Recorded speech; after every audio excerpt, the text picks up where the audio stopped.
lava o David Tua le nei o lo e whaafonga mai pei le Radio Samoa tasi lima I watolu a mo Samoa I manuia le nei aso.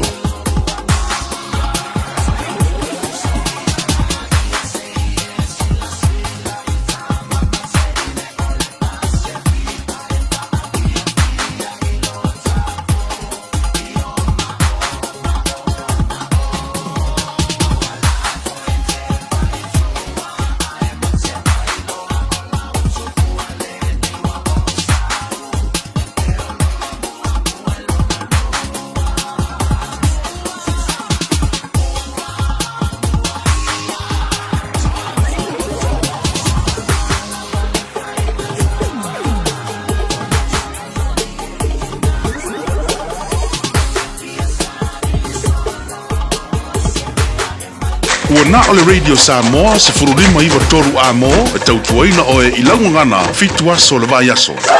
Tua o lele maleftuta I ala o ngā amata e mawalungala na au nanga tau Early Childhood Education po a o ngā amata Samoa ma le Pasifika I Mangele e iai whaia o ngā le stala ma whaia o ngā lango wa lava tā pena mo le awa o ina o le whanau. E uti avanoa o lo o tutoe awa lai te whaatuai ai lesi tala nei loa lo walo kala au mai I le olua tasi tolu lima fitu valu iwa fitu olua tasi tolu lima fitu valu iwa fitu e whaatulanga ai se taimi e te asi mai ai.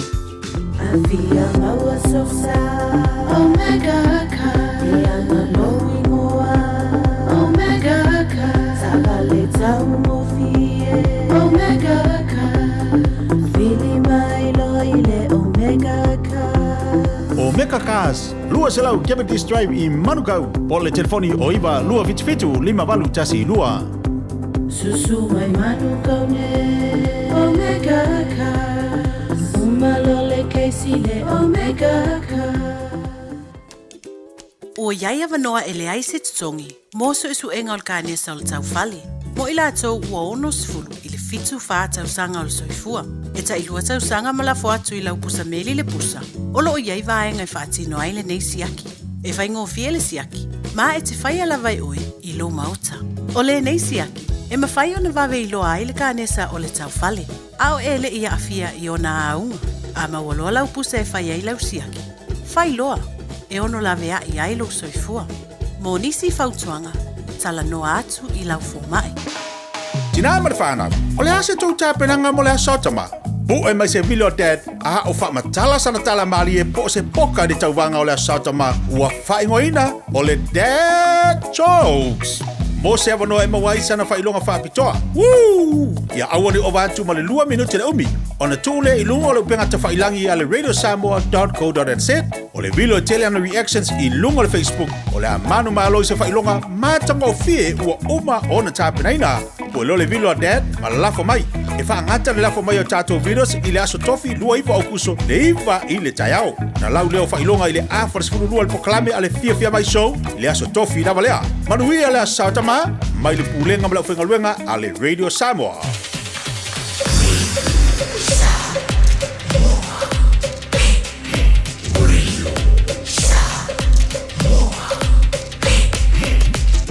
Sai jore mai lo su lima mra bidu te te ani tu nai ono tau tua fa wa si ponga Samoa su lima e va toru amo mna toru mo ni mano ta to no e o tanto o mai fo le si ui fo I o le fa mo le ne fo ba yaso I au nga wenga ta tono lo mo runga lama lenga leo deli le por fa so I fo le o tai to le tanto ma puta I lungo pa nga ngalo le e le tautua pa wa le Radio Samoa su lima eva todo amo pa taro pa to le nga pa ro mai la mai monga mo lunga pa ia se o pito titi ta lofa lava pa taro pa pa o tana nei lo fa tu no pa o le so sta po out ro nei ma la langi ato tau swino vai o so fu so sto vine wani nga mo i mo no no por o pa taro pa tu ta lofa lava Padano pa so mo nga se ngase o pa tau torien mano le tanu ngase o tino pe foi mo to mlawa o poroban pa tano pa tanu mano le tanu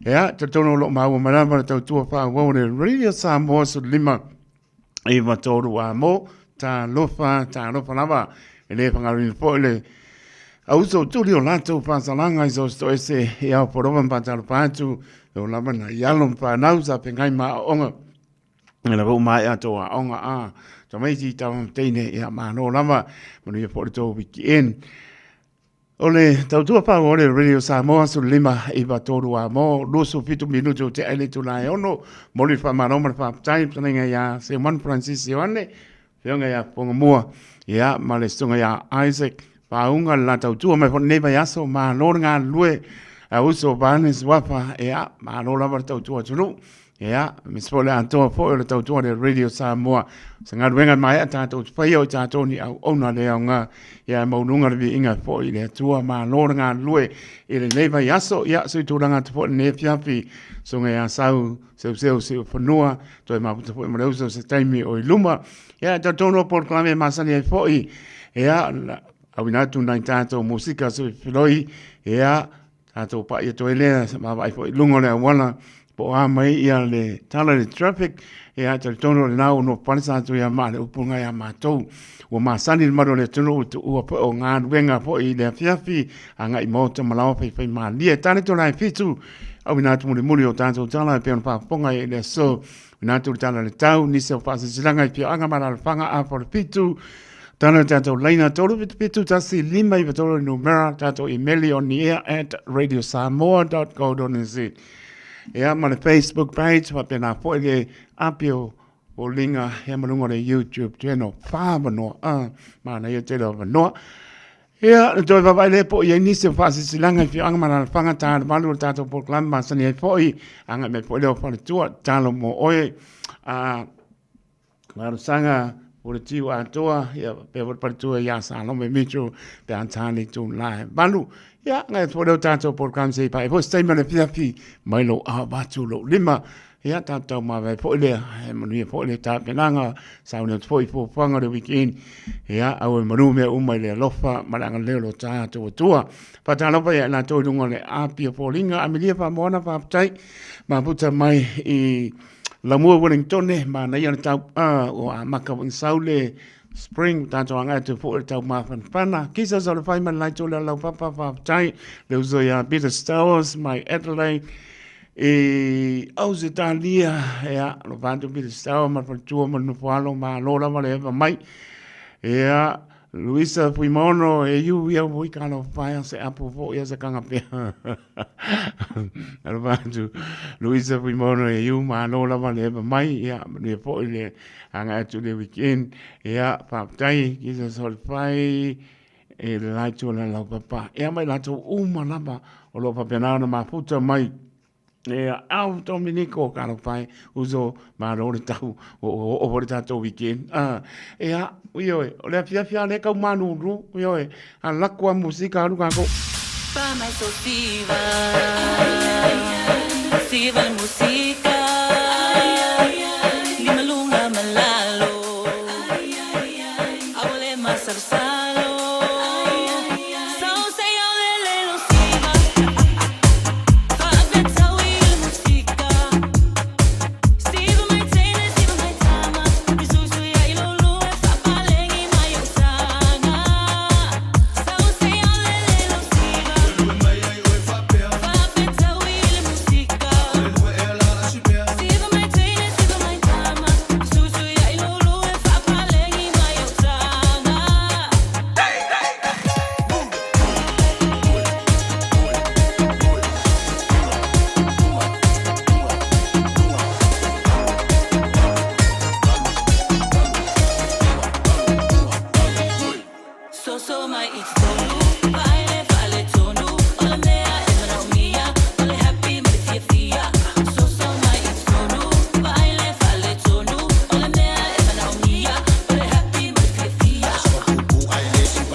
Malo le whafonga Samoa, malo po i vai le musika. Radio Samoa #1 New Zealand akoa. Simpson.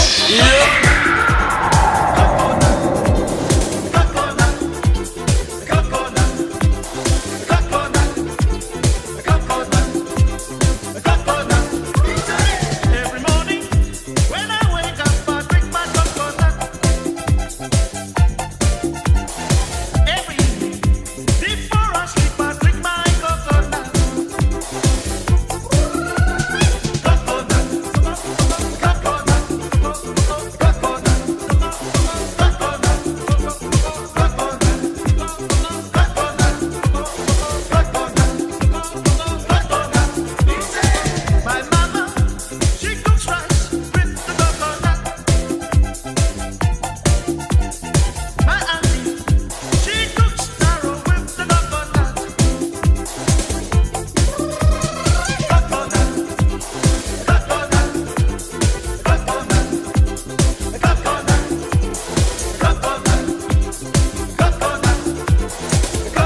Talaflava o David Tua le nei o lo e whaafonga mai pia i le Radio Samoa. Tasi lima i watolu a mo. Samoa i amanuia le nei aso.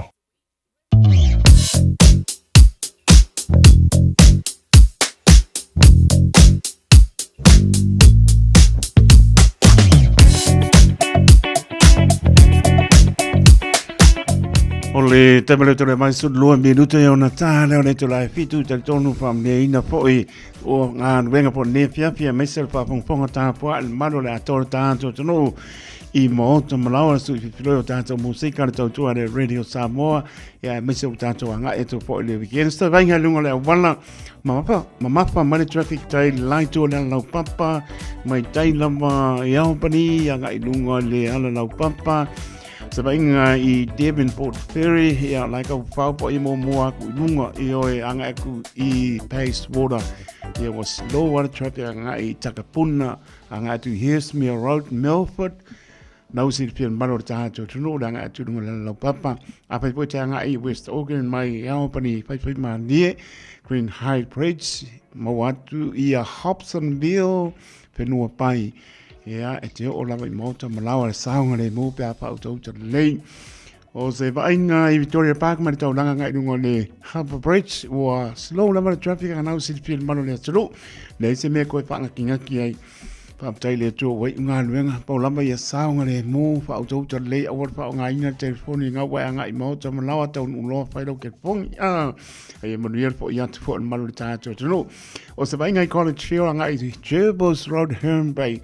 Omkwa puloka le traffic pa pena po ia Ponsonby Road pian se pian malo tato tolo o ze vainga I West Mia ngai Pointsivalia was low the traffic pa ba tu I Waterview Street anga Avondale sorry omakwa puloka le traffic wale wo umanga venga io pai manie o ze vainga Lincoln Road anga I Henderson mo wa slow traffic pa ele o mapma ken traffic sa ngai back in Saipa, Lincoln Road, anga I Henderson, se bang nale anga I atu lunga Great North Road, Clinton runabout, was slow the traffic, anga atu ngai Galston, pasi atu ia Waikumete Cemetery, wo masi singon kai amore uti, pangasa o anga I Lean Mo, anga atu ngai Tiverton Road, Warburton Road, New Windsor Road, Mayor Road, longo inga I fo akoro motobe anga I Mangle Bridge, anga atu ilea, anga ilmai ba ale ya po ngana fa ma ba tu ya nga tu tu mo I must put your target to no sau dai le tau langa Simon Street nga I kai ba bus kwa slower traffic nga I New Market ya pa ma ni pa nga to Rimwell Road ya was low number traffic nga I GI pa ma ni le runabout Green Lane lunga mo to we nga ma ya ma to mele tau tua Radio Samoa ia kwa slow man traffic ata tonu pa mo au lofo le ri te ina pelo to soifua e umalama I mota malawa tulanga pena o se winga mai tai Manuka Road mai New Market I Manuka Road like Queenstown o neanga was slow lama traffic ai mania umalama ina lo le wati pe kana skoing pa I mai lo pasi mai ia le Radio Samoa karo mai ia anga e no le I Manureua South Mall ngai manga ia flow le number traffic anga I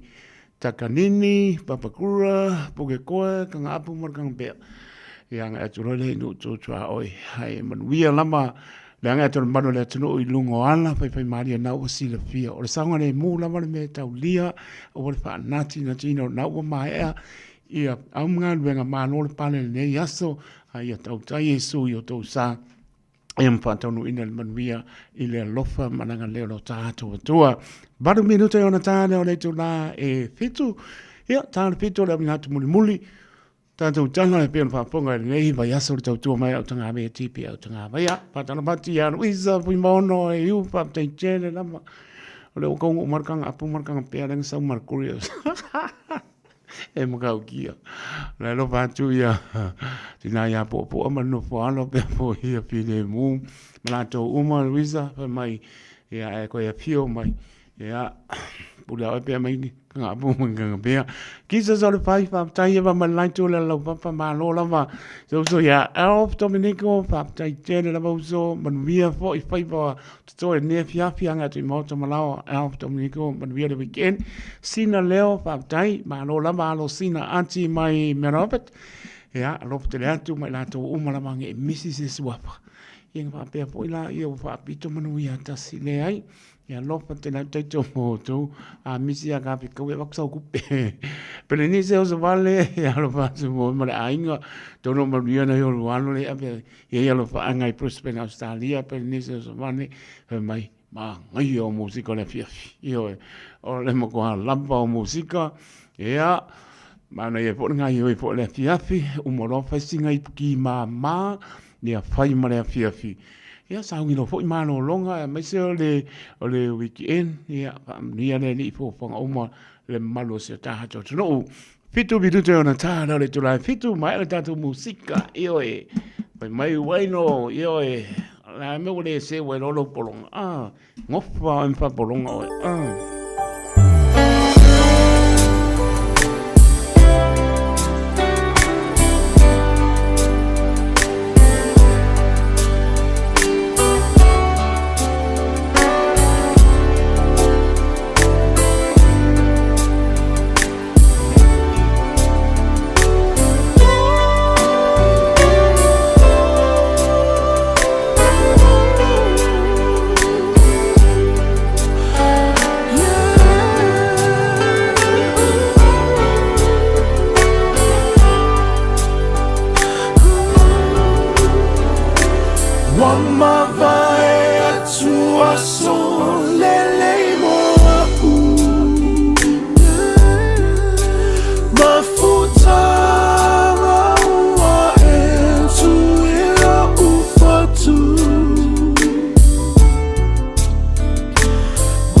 Samoa lunga lo talema la mala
Talofa lava, I'm Annie Politiwatua and you're with Radio Samoa 1593 AM. Talofa Samoa o Jerome Gray le nei. Pe o eti e lau ta vale po e whaafonga mai ilo maota. Ia tu upele ni lo lau le tio le 15 a mo. Radio Samoa numera tasi i New Zealand. Malo soy fua, o se fufonga Samoa, Radio Samoa, tasilima i vatolu a mo. Se kia Radio Samoa. Usi mai alau whaafafonga. Telefon mai Samoa ia sa taitasi. Ua au mai amo oe ona o le langlango mai a le talofa voucher. O te whatalofa lo tātou o tunu o le whae unga o le vai aso o tātou mafutai. Ia usi mai le whaafonga le tautua whae o le nei vai aso. Tala mai lo tātou o tunu. Wa ena le mutia i so se vaenga o le tātou o tunu. Ona o le malosi o munga la. Mai o lava i le lau whanua o mangumangu mo paa a. Lea ua lama tia i le ono a awhia i ni mu.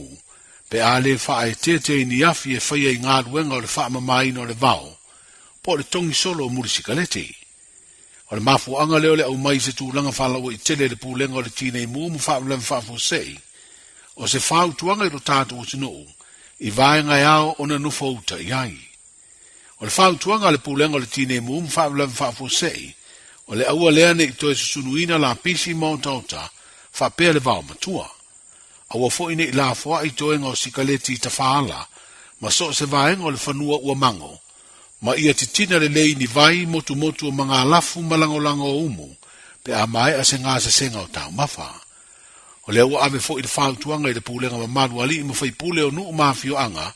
Ai mai se sui o nuu masui tama i tai. Ia ngā ruru e whaatasi ma le pūlenga mo se Samoa saunga le mū.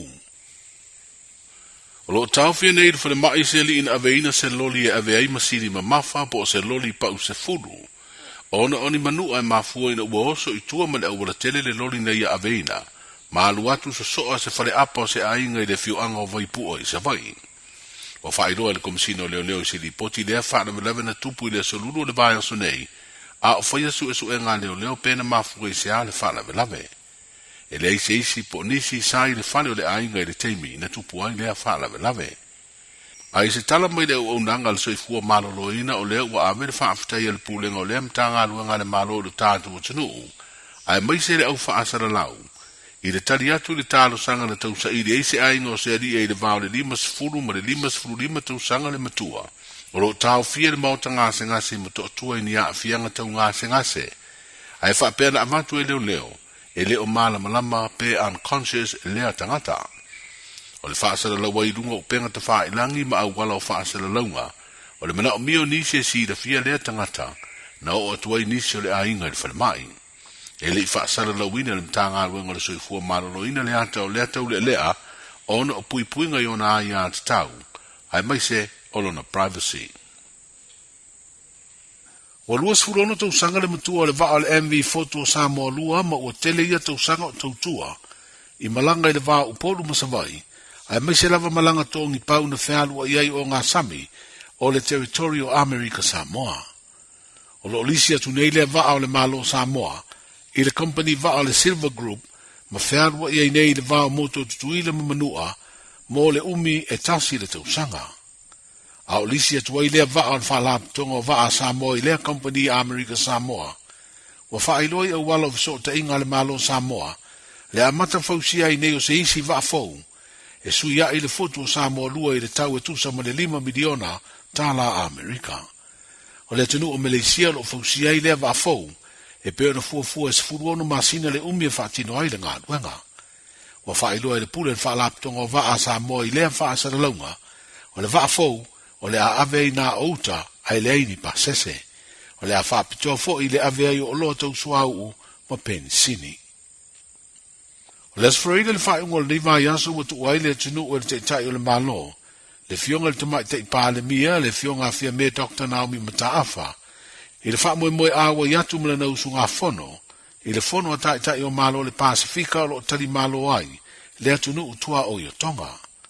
O se fono le a awai ma le whailau tusi au au malo au fatasi, le sunga Antonio Catares, Lea na wheroa mal te mai te ipale mia moni talanoanga i le stofil nei vai aso. A o iai le whailau tusi au au, i sana asi singa i Samoa. O le potufono o le kapeneta na whaiai wheroa inga le te itai o le tātu malo, ma lea te itai mawalunga o lo o whaururu iai, le whaalabdu butonga o malo au whatasi, e peo na vea i fo i Samoa ma stasi o sui, o lea whaalabdu butonga. O le fioanga o vaiala na mua whaavaina na kalaputa alo le vaiala ula lei sports club, e peo na whaeloa i se pepo whaasalalonga mai le kalapu, le alo ta pena le na sauni ngā lotu whaafitai, mo le atoanga o le selau tausanga o le tālonga le kapiti tono le no. O se sauninga o lo o mao popo i eile langolango o tupu matamali o le fioanga, e peo na whaatulanga o le asosa o mua nei, e whaiai le maru le kālesia whaaputonga kesiano Samoa i vaiala, ia lea sauni ngā lotu o le ataita iai le sunga i le whaafenga inga taulangi e le fioanga, le sunga iai ese wele. Whaalia le Palestine o klabu ta alo le fioanga le sunga varu tu manu sia opo pese i le pepo whaamtalanga o se sauninga o le amana tuai tama whanau o le nuu na whairo lātou sao i le a fioanga e ala le klabu ta alo ai mai se le atina e o le tālonga le kapi. O nisi o alo ma tama whanau o vaiala lo o au mau malala i atunu i fafo e peo Australia, mo wha moe malanga mai e āwai, i le samina o le se lautou sanga o le tālonga le kapi, i te tonu le fioanga. Mo wha iroa le pūlenga le kapi Samoa na tāpenanga mo le wha ilunga ina o le se lautou sanga o le tālonga le kapi le tunu, le a mate le sauni ngā lotu le sa mo nei, le se luas furulima o kuso, le o le a whataunu i le maru le kālesia kātoriko, i le fioanga o le pea. Le solua sulfitu o kuso o le savali le taulanga, o le aawai le totele o tamali i sa soli tapoleni, i le aawai le talonga le kapita usanga utuanai, ia maa onisi o le amalanga mai fafo. O lo faa porkalame fo i se tasi o sauninga o le tufutufaina le o faa ilonga taualoa, mo le totele o ilonga lo latu sao i le talonga, ia po le camping awards, ma le awhaia lea, i le asolulu luas furuvaru o kuso, i le malai o le Friendship Park, e peo na whaero ai le ofisi sida le lakapi Samoa i se li poti le leitio ni sila. Ai le tāmilusanga le ipo le Pasifika le atala malai ai le whae ungo le neima yaso, ia le tālonga le tātu au lakapi, le manu Samoa ma le awafiti le Flying Fijians, o le whaalimas furuono leo na tātu tā alo mawhiti, e tusai o whamaumaunga. O le tusanga afi se laurua whāna urua i tā alo ai Samoa tonga mawhiti, ini tālonga whaitaulia po test matches, i le lakapi, ma ua atoa i nei de se lau o tau sanga. O whaalia se dipoti o le tau sanga e afe varu se lau varu wha, na mua whai ai le tālonga le nei ele o fiti. Ai o le tau sanga e afe i se lau rua wha, na whato a tā alo ai se au lakapia lea tunu uma au lakapia tonga ma Samoa, ini tālonga whaitaulia wha vau malo. Manuia tere le whai ngole vai aso le tātu utunu, soifu.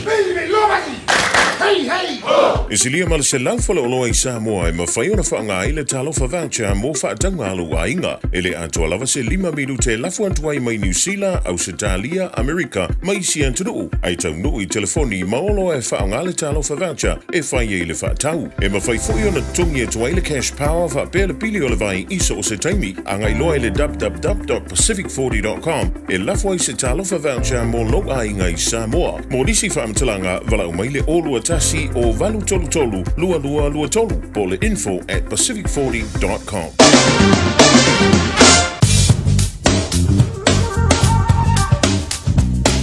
Toi whapangora manu si o tātou tono o leo ina muli o tātou tala e le fo i vai aso le tautua mai o tanga vai tipi au tanga vai a langa leo lo tātou tua moli lo tō soi fo le nā vai aso sa mātou wola toi whaponga o tala mai si o tātou tono o e Samoa sta venga tala tau mō si pia manu o tātou tono lo tu malu pera pa mawina o kilain su fitu le maunungo lo iai malono malu i le afiafi sulua le wa matanga sui mai maru i ele alo awani se vaenga ile so na pa wana ti munga ile mapa ile so awa alo tu mau lamba le bela pa mawina au kiran le so fitu le maulunga e amalono malu le pos mane lua se vaenga mo ata ya le asto knife mai pa uti munga e awa foi fitu le bela pa mawina mo ata ya le asto nai i valona manu lu i le po winga po na tau ale mai le sa e oi pa uchi munga a wa ai le ba o yer ta tu manu ta po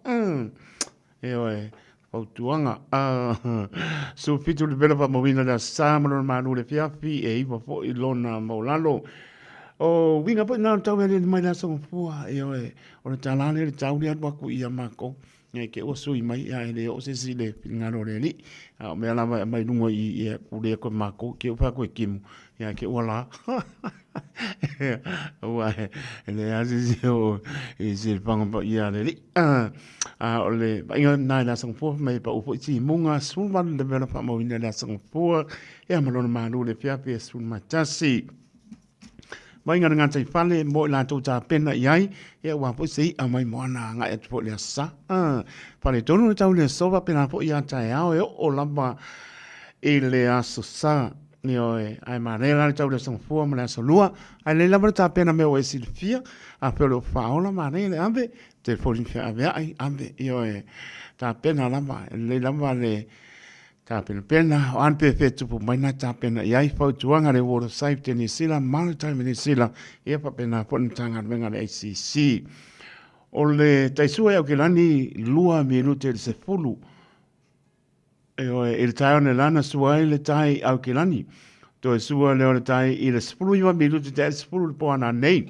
o le taisua o ne anga su fitu minute le tasi le va le lana suai le tai o ne anga to sua le tai fulu minute te le tasi ile awori o le so spulu minute te sulua ile babean le lanso le tai manukau ona to sua le tai le lo spulu minute tasi le awori o le so male tai sua i Murawai 5 minute te sulua le babean le lanso le tai i Murawai ona to sua le tai le apol sulua ile awori o le so Patala batsi o tātou tunu i Samoa, pe a maua mai tau tua le Radio Samoa. Mana ina tau, o lo o mana ina sulu la, o awapo ni sipahe ngoro tātou tunu.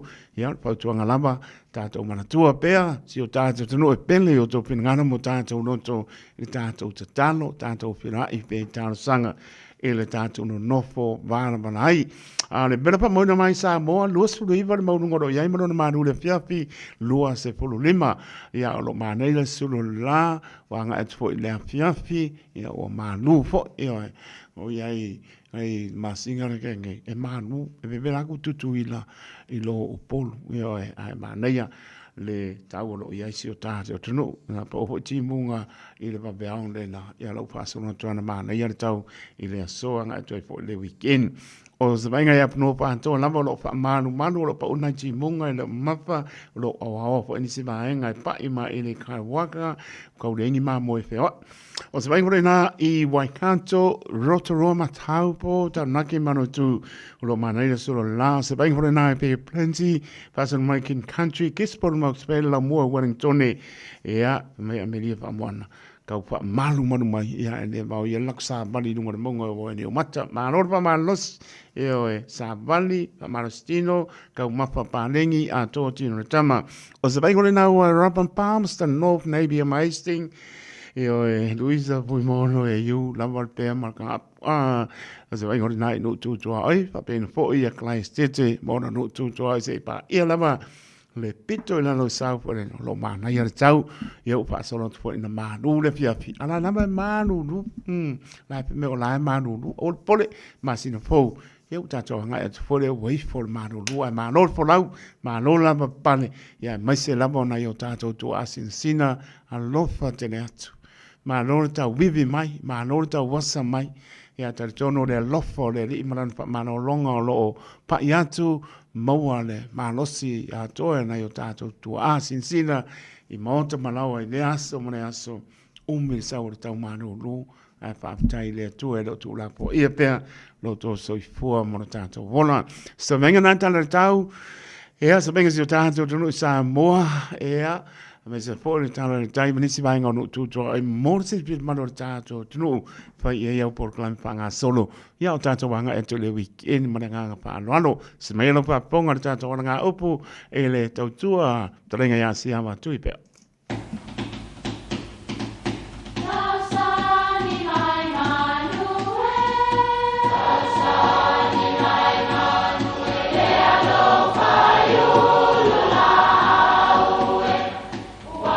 Pe o whanga manu i ululu o la au, awa e whawhanga I funga o la au. A o le tangata e whawhanga I upu matala. O le mawhileo o alanga upu mamuanga ngana Samoa maona whaapongai e a fua ilo na sio mianga. O lona lea sao I le whaatufunganga o le iloa whaale aso mai le tautua se ia o ina pule. O alanga upu mamuanga ngana ua lanto mamanuina le tō whamanino a Samoa mana tua fo'i e tāo fitau muli le atunu.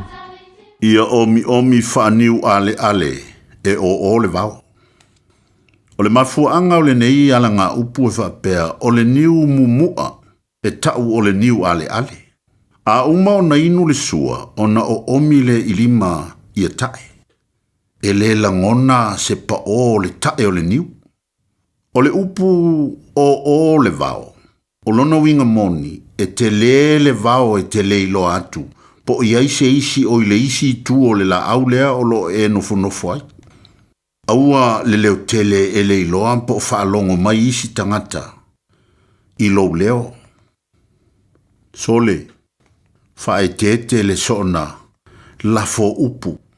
Tau te le iloa e o le vao. O lea e whaafafonga mai le nuu o talingolingoa le pō. E le ilo fo I po iai nisi e tau I le nā tangata ua whai iai a tō upu. Ia manuia lau tō whaasau.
Ola i au ngā, iau e mātango fia vi ingo le tua.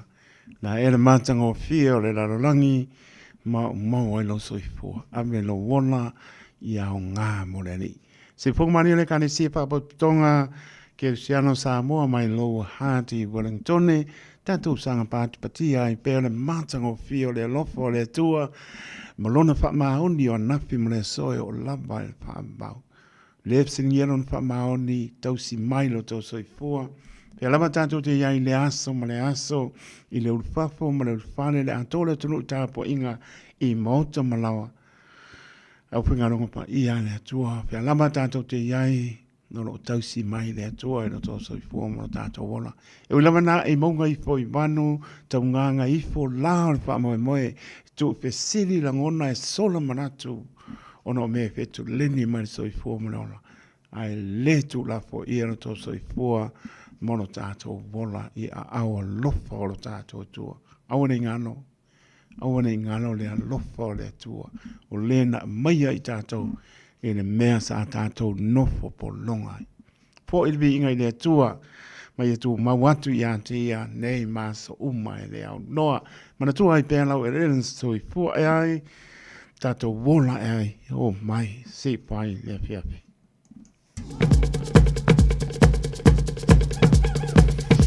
Tai vitu lai mai, luas pun mura, vidu tu wate ale tu lai fitu, nau si fia tala tātou leina waso i pun maro le atu nuu, tolu fitu tasi lima i watolu i numera, tātou emaili on the air at radiosamoa.co.nz, o ni ngano tātou Facebook page, marunga le YouTube channel, mau le avanoa ya mau fo ile ona fa leo fo ile wa silfia malu le tunu a por fitu tala leo tato leina tato imeni apia fo linga manunga le YouTube channel ya mananga fa lolo ya mai anto e pa fo le po ina tato fa asilanga i fio anga mana fanga pa tonga e kale sia manu ta le malu ta talo mo oe pa mai fo le to ya sa lome mitro ya pena fo to ya ta sanga por tiu atoa e tātou porklame nā talo mo oe, ea, anga e toi fōile se i pa este me lea piapi tau lunga i fōile o stau tua da ona. Whatarabatu i a Luisa pui mono e iu whaptai tele lava, no watu mo tō i Neipia, Hasty, mai la tō uma lava, pe nise o so vale, ea, ma no lava, maputa mai, ma lo whaptai whaponga mai, kisa so le whai, ea, whaptai mo la whaanga, pena po i a sale whaiva, ea, ma lo leva mai, lopte le atu, manuia le piapi, me so le malo le tunu pe lava o maputa mai ai ya lo fatu tato por clame mo to uma lava ya nga le pele li ya me so la to lungo le ala to pa manatu e le pa pe pa tunuina ya tu o lano lava to langa le Radio Samoa o pa nga ina la telefoni e o lava lo taimi pa o tie moto malawa o sango le mu o me toa te le la vole manoa tsa o lo toi tono moto malawa ya fa ina i lungo le wala pe o na le tau a so tuai mana nganga fa ala mo tatou malama o le fa nga ina i telefoni lungo le ala e matau tia me tupu mai ai mai ta u po lo war le mo le pasia mo ni tatou te le o ma mauti no po ai le sau le tu tam tau po ai le sau le tu tau vale ya fa pe o lai sau le o lo mai le la lo lang ya sa wanga ia ku so lai lang me mata ma mo ni ya lai ku dia ku lau no sa o lang me mata bo ke no kwai ya ta u ate mana tu pe kwa na o vai lo ka makau vai lo nga vale ya le lo e anu le pa pe la ka makau nga vale vai lo lai o mu mai ya vale ai lang me mata mai ya ona e tu le ya mai to tanga ile ya saung le moi fo ina ya ma tanga ile lungo laina tu la fono yo le ya se si lungo tu la fono fai fo si tanga ta fo ya o tanto tickets na pa longo mai fo ile por clambe tu la fono mo e ale sunga ni manual malo ya siki ashu ya pole sunga ya tu mlwa ya mal programa se umano transisione ya matango fie tele o le solitu la fono lo ye tato ya ono le tu upe ya yo tato manatu mo tato ma po tu lo ya mo po tu pe lo to tango fie apa se lau lima spulu se lau lima lua se lau o se tu pe tele mau ya a kunga lua se lau kau mawhai le kolu masinga, le leilau pākeki, i lava matutoi, le umalu se lau. Ia e, non pautu atu, tautua nā, tu la fono, lae, well, saina lungo au wala, e whaitau e tātou, le lainga kaunga wai, o le kaime kaunga oso, e lea lainga ma lea lainga, ia ma le kaime whaangatai. Ngā le ai, ia lea, o le mea sili, ma whaingata, na ua iai uma me po e ata, ia pa wale mea ia leilau smile anga i lungo me po e ata ngā, o i lainga e o mori mo mu, ua, cameras uma ia lungo o awana na ia ai o lesi tu o ceiling fan tai foi demerits points ngai mo ai oi aba pe lai e lima o ticket i fa pe los fulu ile ticket gas ya lima la tickets e mo longo winga o uma o demerits points lenga mai pia roi se la ia mo lo se laula ia nga leke ke pasto por maruru o fata mala fata mala o tato ia tautua na malo le atuno o se o tunu e pele le loto tu atu e autafa manatua tu la fono tato te saba bandi ai ia matato malanga i pea ia ona le mau ale o tupe ia msaunga le mua po le soi fo ma le o tuanga to langa le radio Samoa mama to fo le va peka o langa ma ko fo ai sol tu la fono mato ka ko wo ale po te kas ia ma ngai ale to na minute ona tana tu le o tato leina ia pa ten malo le tru lo ma puta mai pa tai lo pa pong mai mai se lo to taria ina o lo fata wa ai mauta malao ton lo sa por pinga lo venga o tru ma mau pe lava ma puta mai ai le ngata le so so mauta nga se mauta malao tano fai lo fata le atu ia le mano longa le ni o lo fata tu e te mano lo ai ni so ai ngo penga fa no anga o ni se pele ma tanga o motsia malanga le mali fa mai se le nga le ni lo fata lo penga lo tofia le tu lo fa no manu ia wasa mo atai au mai le tato pese lea ta pelina wo yan sito po le moe io pa penga le malosi o lo fa tu ia auto va fe mai lo le lo Far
Nom tana tātou reina sa mōre atunu pene tolu pitu tasi lima I watolu no mera. O ni ngaro tātou emaili nau silifia on the air at radiosamoa.co.nz. Ia mara tātou Facebook page, marunga nei YouTube channel, maua nei. Ia na whai nōtu po leo tō aso I fua malenganga pa anoano anau matala tātou reina.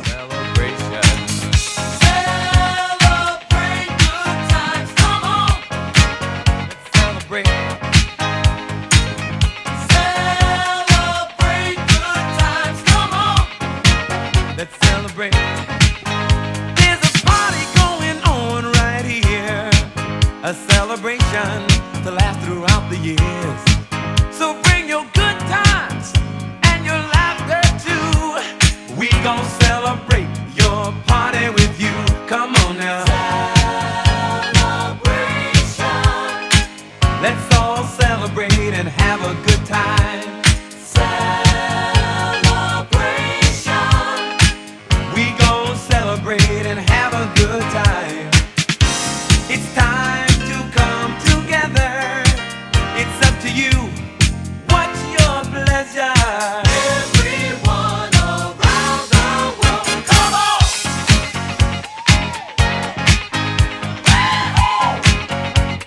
It's a celebration.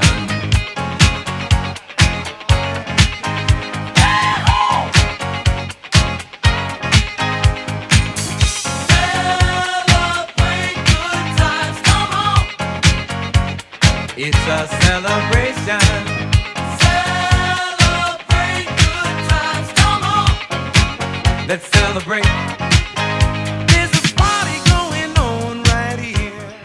I've noticed that's on line now, I've noticed that's on email, I've noticed that's up here for Linga, ma lungo le that's on YouTube channel. Yeah, I'm more than normal of mine. Come on now. Let's all celebrate and have a good time. Yeah, yeah. Celebration. We gon' celebrate and have a good time. It's time to come together. It's up to you. What's your pleasure?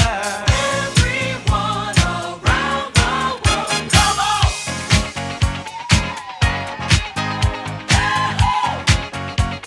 It's a celebration.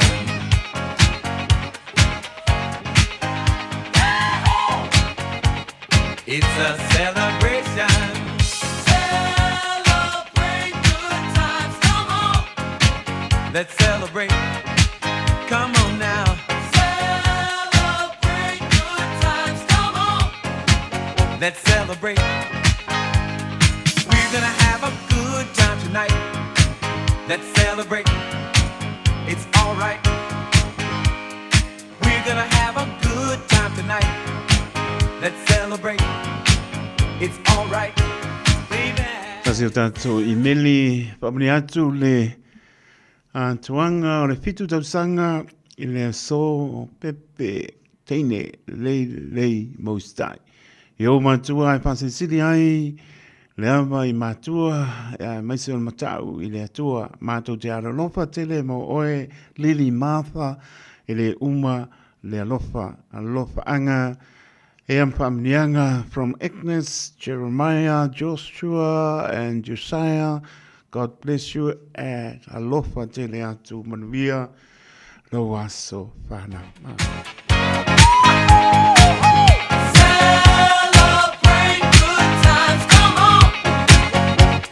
It's a celebration.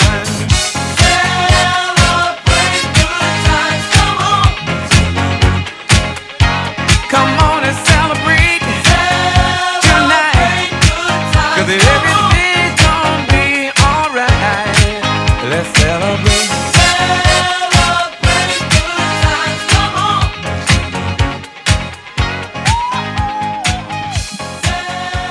Celebrate good times, come on.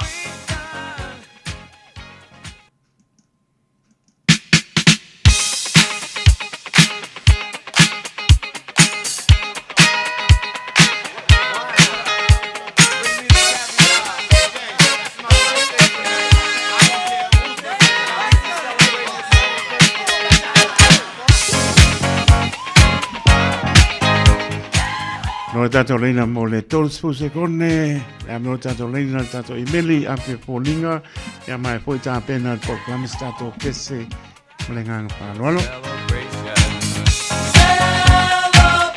good times, come on. Let's celebrate. Celebrate good times, come on. Let's celebrate. There's a party going on right here, a celebration to last throughout the years. So bring your good times and your laughter too. We gon' celebrate your party with you. Come on now. Celebration. Let's all celebrate and have a good time. Celebration. We gon' celebrate and have a good time. It's time to come together. It's up to you. What's your pleasure? Everyone around the world, come on!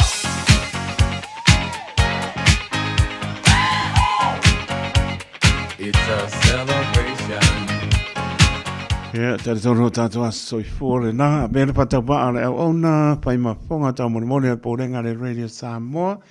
Pamleo aso I fōre mano le atano I ta māti nā, o uso mo tō whapensa al manai whana witi o tō umalama. Pamleo tō aso I fōre asoa ngā leilo tātu o tōa, tō I whaupopo nisi tau sanga stele aso I fōre maulai. Ia, tātou manatua pēr, ia pēr pēr tātou e whaia lona whingano. Manuia tēne tō waso I fua, happy birthday to you all. Si pong malia le 5 stars, yo e a whaia te alofa, wha mā ngalo mai, o le aise me alofa. For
Foi mai pelea, foi mai.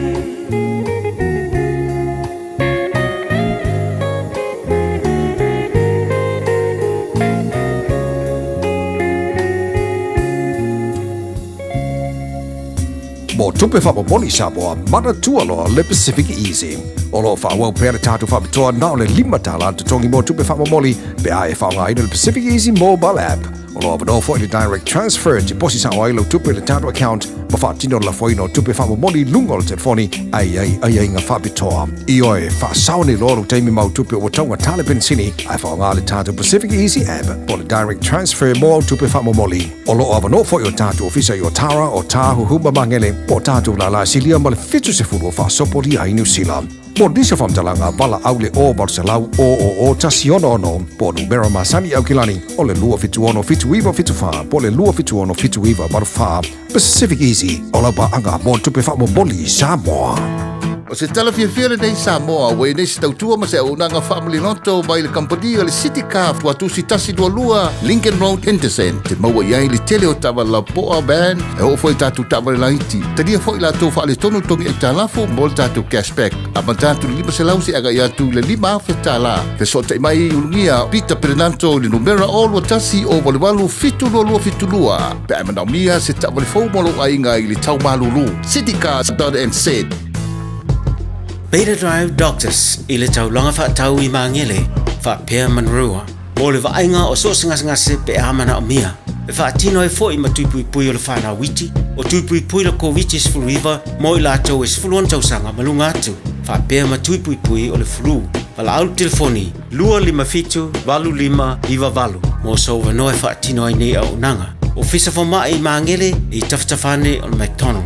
Amanrewa e taftafane o le falitusi po le Public Library. Beta Drive Doctors Clinics. Tina marfana. Ole ase tau tapenanga mo le asotama. Bu e mai se vilo dad a o fa matala sana tala mali e po se poka di tau vanga o le asotama ua fa ingoina o le dad jokes. Mo se avano e mawai sana fa ilonga fa pitoa. Woo! Ya awani o vantu ma le 2 minuti le umi. Ona tule ilunga o le upenga ta fa ilangi a le radiosamoa.co.nz o le vilo tele ana reactions i lunga le Facebook o le amanu malo se fa ilonga matanga o fie ua uma ona tapenaina. Po lo le vilo dad ma lafo mai. E fa ngata le lafo mai o tato videos i le aso tofi lua iwa o kuso le iwa i le tayao. Na lau leo fa ilonga i le afar sifuru lua le poklame a le fia mai show le aso tofi na valea. Manuia le asatama mai le pulenga mala uwhenga luenga a le Radio Samoa. Radio Samoa Tasili mai batolu Amo Radio Samoa Tasili mai batolu Amo O le tamarautere mai su 5 minuto i ona tāna le tūnai manu tāna manu tātou programe masani ai le tūnai manu i pō o aso wharaile tālo mo oe o nei pōle o tāpena mai paritua ia tāna sanga politi wa atoa o le patisi mai ia paritua ia sa lume ia mnisi o le au waa taritonu e pai aso lamba ne rii sai meo i luma lamba pena po na atoa mai le au waa taritonu ia le o tāpena mai po i pēa tāne tūnai manu paritua ia tāna sanga politi wa atoa o nisi o whasisi langa le ua tonu ma le o pisa ma le nganga wha aroalo whasisilanga mua mo le maftanga ano mtama whanau o le urua i la o le tana lei me tisi sa longa sa le longa. Whamanatu atu la tātou whontanga i le asto nei le asto lusu wha ia le sawa ia iuni lusu wha o au kuso le tūlai lua i le auni o le awhaia lea lusu tolu Franklin Road i Otara a whamanatu atu fo i le tātou la fonga ea mo masina o iulai ma au kuso. Monisi pamtalanga i leile tala no mai sunga papengaiga i asione tautua o luolua tasi fitu, fitu lima whanua lua o luolua tasi fitu, fitu lima whanua lua po o wangutia lua manuai aso i le olua tasi olua fitu o vanu whaono fitu o le olua tasi olua fitu o vanu whaono fitu. Tātou whia no iai I le aso le anga lei ma le alofa o le li I whaatai.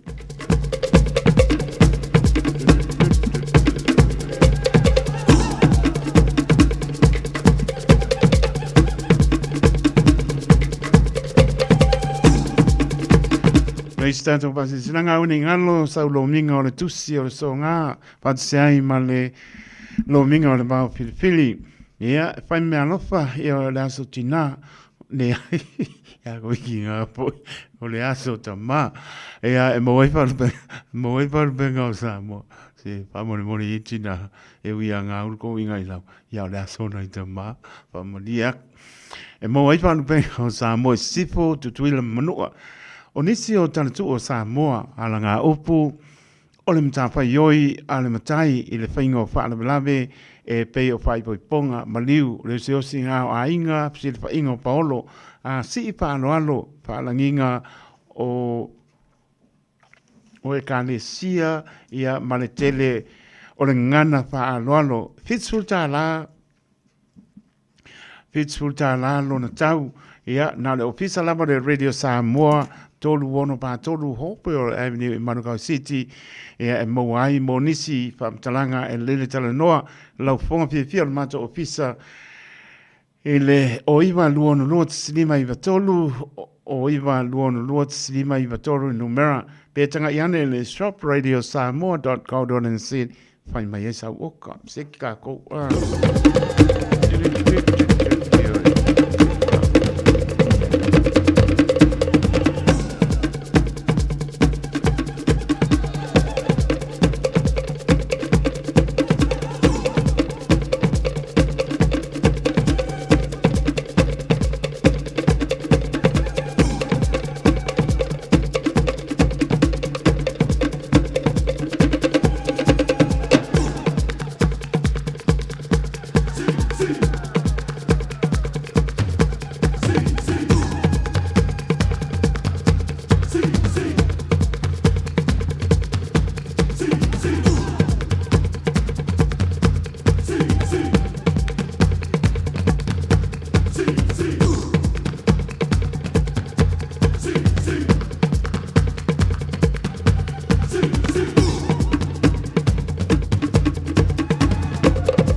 Sisidanga ni lai sawa le to su tasi birute winatu tato proclame talo moe ole pa sisidanga le ava mo pa lo mo tam fana umma le fianga sa pali o lalam papa au ya kilani ma tero nei pa ia na balea ia wale su le tapa au fa sina le sunga de mani ton fa longo ya Samoa pa ia na balea e wane so le isu to o le sao na rua le malu I ngoa matua ia wa manga mali usi manua e a ma upu ya to o sa pali fia pa manatu atu tato sa ninga no tu le asto na nei lusu fa o kuso ile malu o le kane sie I Manukau PIPC e le malaya fatunga titi baluspulu Wiley Road Pap Toitoe sutasi I le taiao Whamanatu atu la tātou tau langa e pe o na masani ai, whamana mole e tau au mai le plate a le ainga mo sa tātou whamana stino pe a mai ale sau ninga.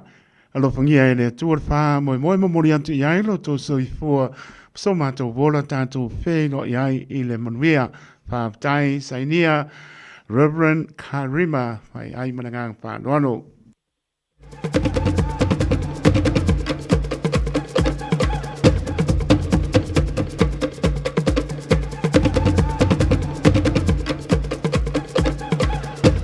O le whasisilanga le ainga sa maina ia pespea manaia ainga pearwhani sa tui atu I Sawai. I le apa mal whanoalo I suli o le ainga sa Sawai. Na ia pespea manaia ainga pearwhani sa tui atu I Sawai. Mo suli o lo o au mau I so se tapa o New Zealand nei. e whapea o le awhaia le tātou whaino inga le asto nei lo so wha o kuso lu o lo wha. Tua tosi o le tolu pi Wairere Avenue i Mount Albert Senior Citizens Hall o le taimi apa o le sulua i le aoli. Wha se i utangia mai taimi whaatulangaina o le tātou hall whailoa i le naso a tupaina i le alofa o le atua whaaptai a taitai whono ma le laulau.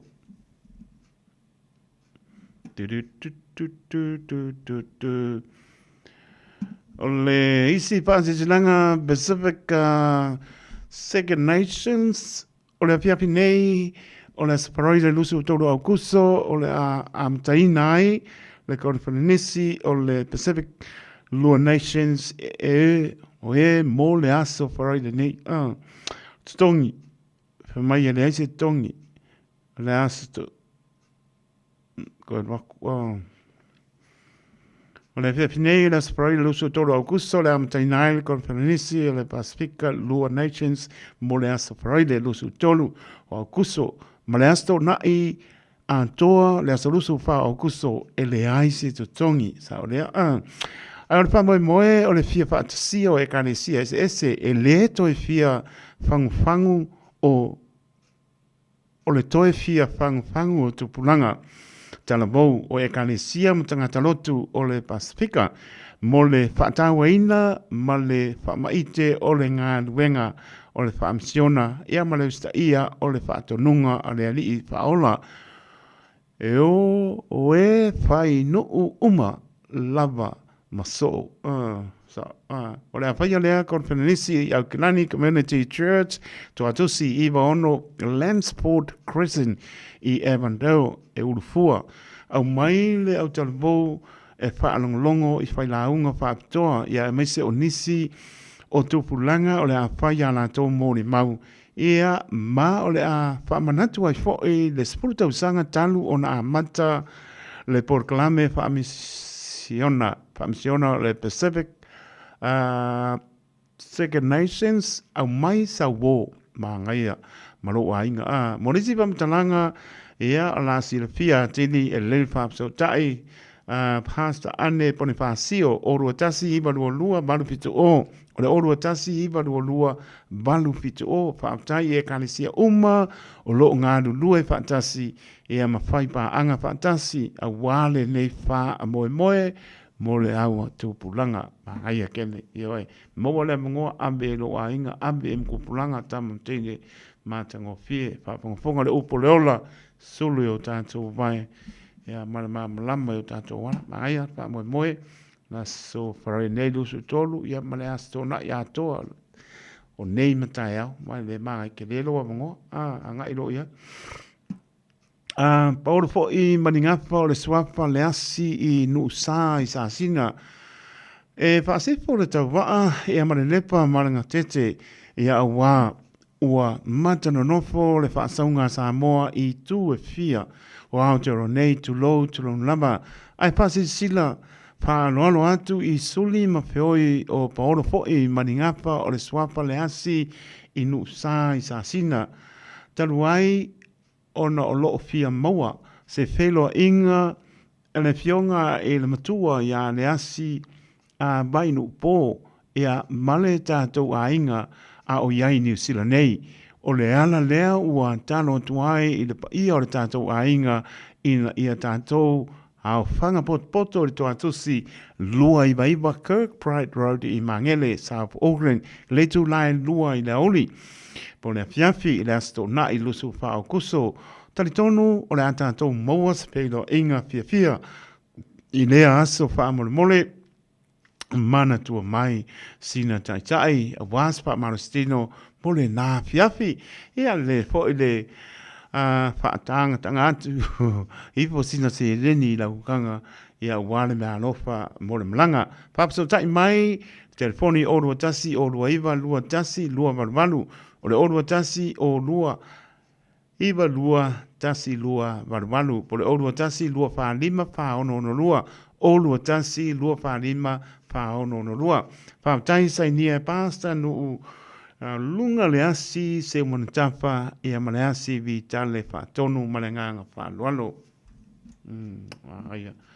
Ke le a kako. Ko tolu a mihu ke la kula koka. Siva silanga. Pia le aso tama. O le free community event. O le apaya se community event e ua whaingoina o le Pragging Bread i le East Hamaki Hall i le lua whawha East Hamaki Road i Otara i le asto nai. Le asto luso wha o kuso a mata le porkalame mai le apole lim i le afiafi e o i le apole iwa le pō. Maua fua tau mawha, musika a tuai ma a unanga e pei o le moana Connect Beta Drive. Health o unanga tau loia bao Chris Green. Ia maisi monisi vamtalanga i Meliane i le info at Bread project.com malenganga whaanoalo.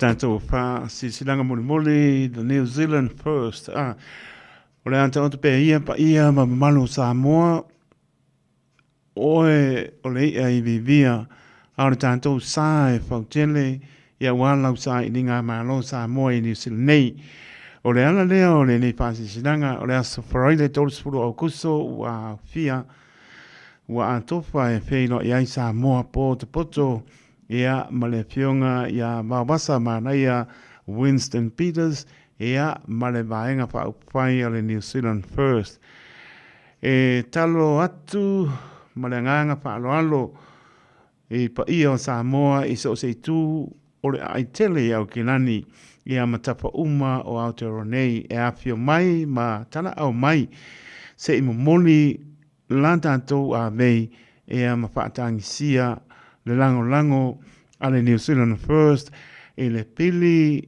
tau whaofi le whaipule o te anau tu iono o lo ta oto nei e le palemene a New Zealand e toi whaafoi mai le seni New Zealand o tangata Samoa. Ua tali mai le fionga ia wawasa manaia o le amalanga uma mai minister ma whaipule uma o le New Zealand first ia ai maise o le prestene ia marbaenga o whai. O le fionga ia wawasa manaia Winston Peters o ia o le sui pāne mia o New Zealand ia minister o le mā i whafo le malo New Zealand. O lo fina wina whaamnianga mo Samoa man Pasifika e mawalunga ia wawasa manaia whaamnianga mo tu asin sina ia ma o se amanoa lea mo tātou tangata ma tutua e wheino e mwhatalofa whianga ia wawasa manaia. O le nepero inga tā ua le asparai le tōsifuru au kuso whale Samoa e le lotoal konsula o Samoa i Mangele. Ea mai tala le amanoa e a whio mai ai lo tātou tunu. Morisi pamtalanga ea le whamsotai o le talenga ia tele ai e le orua tasi ono tasi balu o whalua orua tasi ono tasi balu o whalua maranganga whaloalo. Nisi nao tātou whasisilanga sa mora tunu pene ia e leia spai vai asa ma se mau tari tonu lama e tau mwhai atoa ia papena e poto tau taise na natu iama ia lelo wala aule o iwa tolu pitu tasi lima iwa tolu numera ia tala noa lau fonga fia le mata ofisa e ala i tātou whasa launga pete anga i sao mai lawa le tolu ono pā tolu hope o le MDU i Marukau City o iwa Lua no lua silima I batoro no mera maua le ofisa au tu le Radio Samoa. Tasi mara minuto te ele tu la balu ia Samoa le tunu pele si mai ala pa ponga tato por klame per masani ai I pos por ai le tu la balu le wata pena mai ia le tua ia na sanga ti wa toa ia mai e sul por klame nei po mo le ato mai lona wa ia fa yaso le li si mai ala pa ponga Samoa.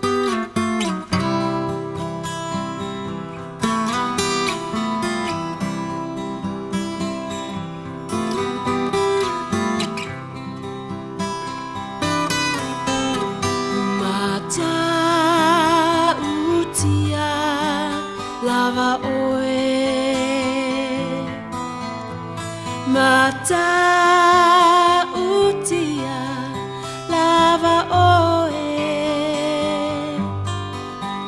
si ia elo uloto ia vi ia oe e mata utia lava oe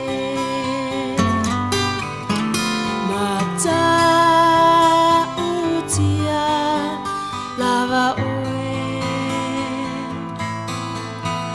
mata utia lava oe o te ifo tapuai I lalo o ao e mata utia lava oe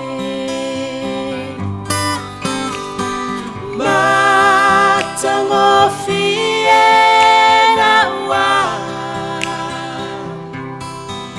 Loa lofa filemu angalele Fa apefea ona o tala tala Loto uwatumu Ona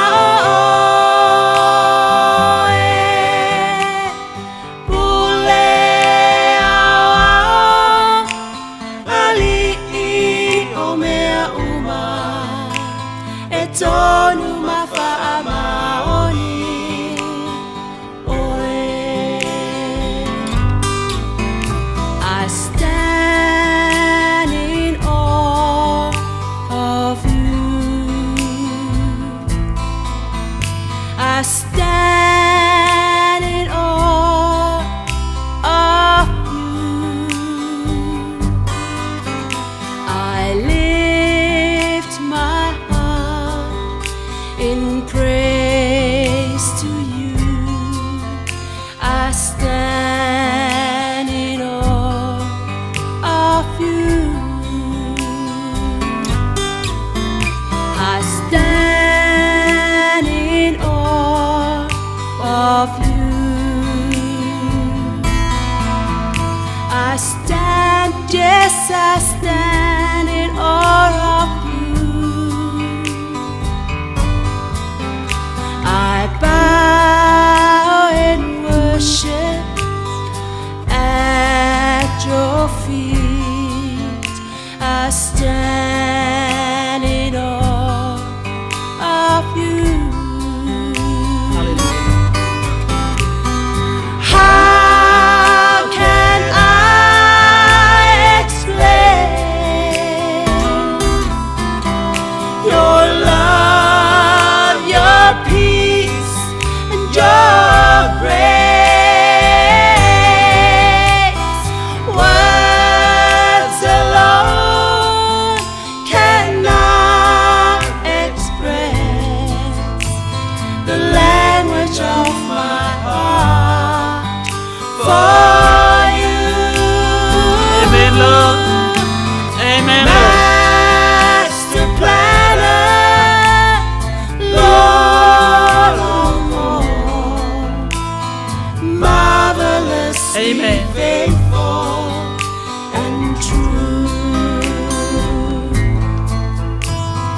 Marvelously faithful and true.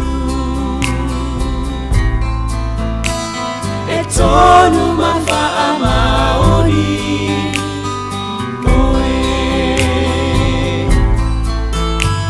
E tonu mawha a maoni.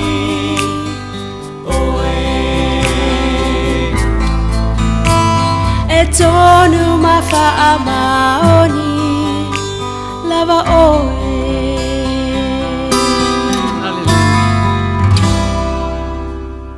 Hallelujah. Wonderful God that we serve. O le atua lava mai le vavau e o atu i le whaavava. O le atua o le na whaia mea umalava. Na ia whetala i atu iai. O na iai lava lea. A wafo i watala mai le langi le mamalua i ova o wa whaalia fo i le vani monimo ngā luenga o na au. O lo ta watu lau po le tasi aso i le tasi aso o lo whailo atu fo i le poto i le tasi po. I le tasi po. Hallelujah. Glory to God. E le eise ngangana. E le eifo ni upu awa o lawa fionga. Yehova. O le ola lea ie ua maua. Glory to God. Wa o ame tinga e malo lo tino uma ya te oi. O lo fina ngalo. Ia a vea i mātou o ni tangata e loa leo leo i o mātou loto.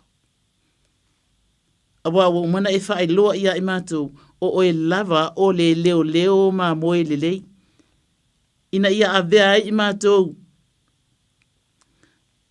tū mā mionga o ni au nanga e fia mai iai laua fio. O la mātou sa ilinga malo. Alleluia. Ile ne ia fiafi Samoa o maia. O maia tātou atu i le atua o le ona le pule ma le mana. O le etali i o mana o etali fo i o mana. Awa o lana fio o le tama e alofa fua ma alofa muti vale le lava se alofa. E tusa ma le nei alofa. Tama Yesu wa au mai o ia e lona tama e fai mafisosoani e faaola e fa malolo e fa tulai. Praise God. E fa mafana. O alangona ese mafatia ile loto maleanganga. O umana saunia ele atua le ala. Yesu olona alopele. O ia lava o le ala upumoni maleola. Fionga le atua. Le ai lava se tasi al watu tama pe a lewi atu i le ala lea. O le ala e ta watu i le langi. Hallelujah. Glory to God. Tātou te talo. Lo mātou tama apa i ai. Mātou wha lata atu i la wafio. I le neia fiafi o e sila fia o la mātou sa ili ngā malo. Mātou te o mai mātou te tatalo wha atasi atu. Le atua mautangata. Lo watu nuu o Samoa o fea lava atu nuu o lo whapena o na whaafonga mai ai. Ei eilo mātou tali tonunga o oe le atua o Samoa o le mātou alanga upu lea ia po le tala lea tala ina mai na mātou tutupu lava o iai. E whaavae i le atua Samoa.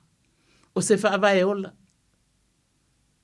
O se whaavae e maualunga. Hallelujah. A wafoi. Ele o whaavae e ni meo le nei lalolangi. Ai o le whaavae e whaavae i le tupu. O le alii o le manu malo. Hallelujah. O le na ia au maialo na alo pele. Ina ua mātou wanga salama mātou leanga matu umai le tusai. Na ia au mai ai lo na alo ese e ona fonga. Hallelujah. Ilo na alo pele o Yesu Kiriso. Fema Yesu wati ngā lava. Ai lo tamai. Awane i whaia lo loto. A lo fina ngalo. Io e o se fina ngalo e maualunga. O se fina ngalo e lautele. O se fina ngalo e loloto. Aleluia. A watama.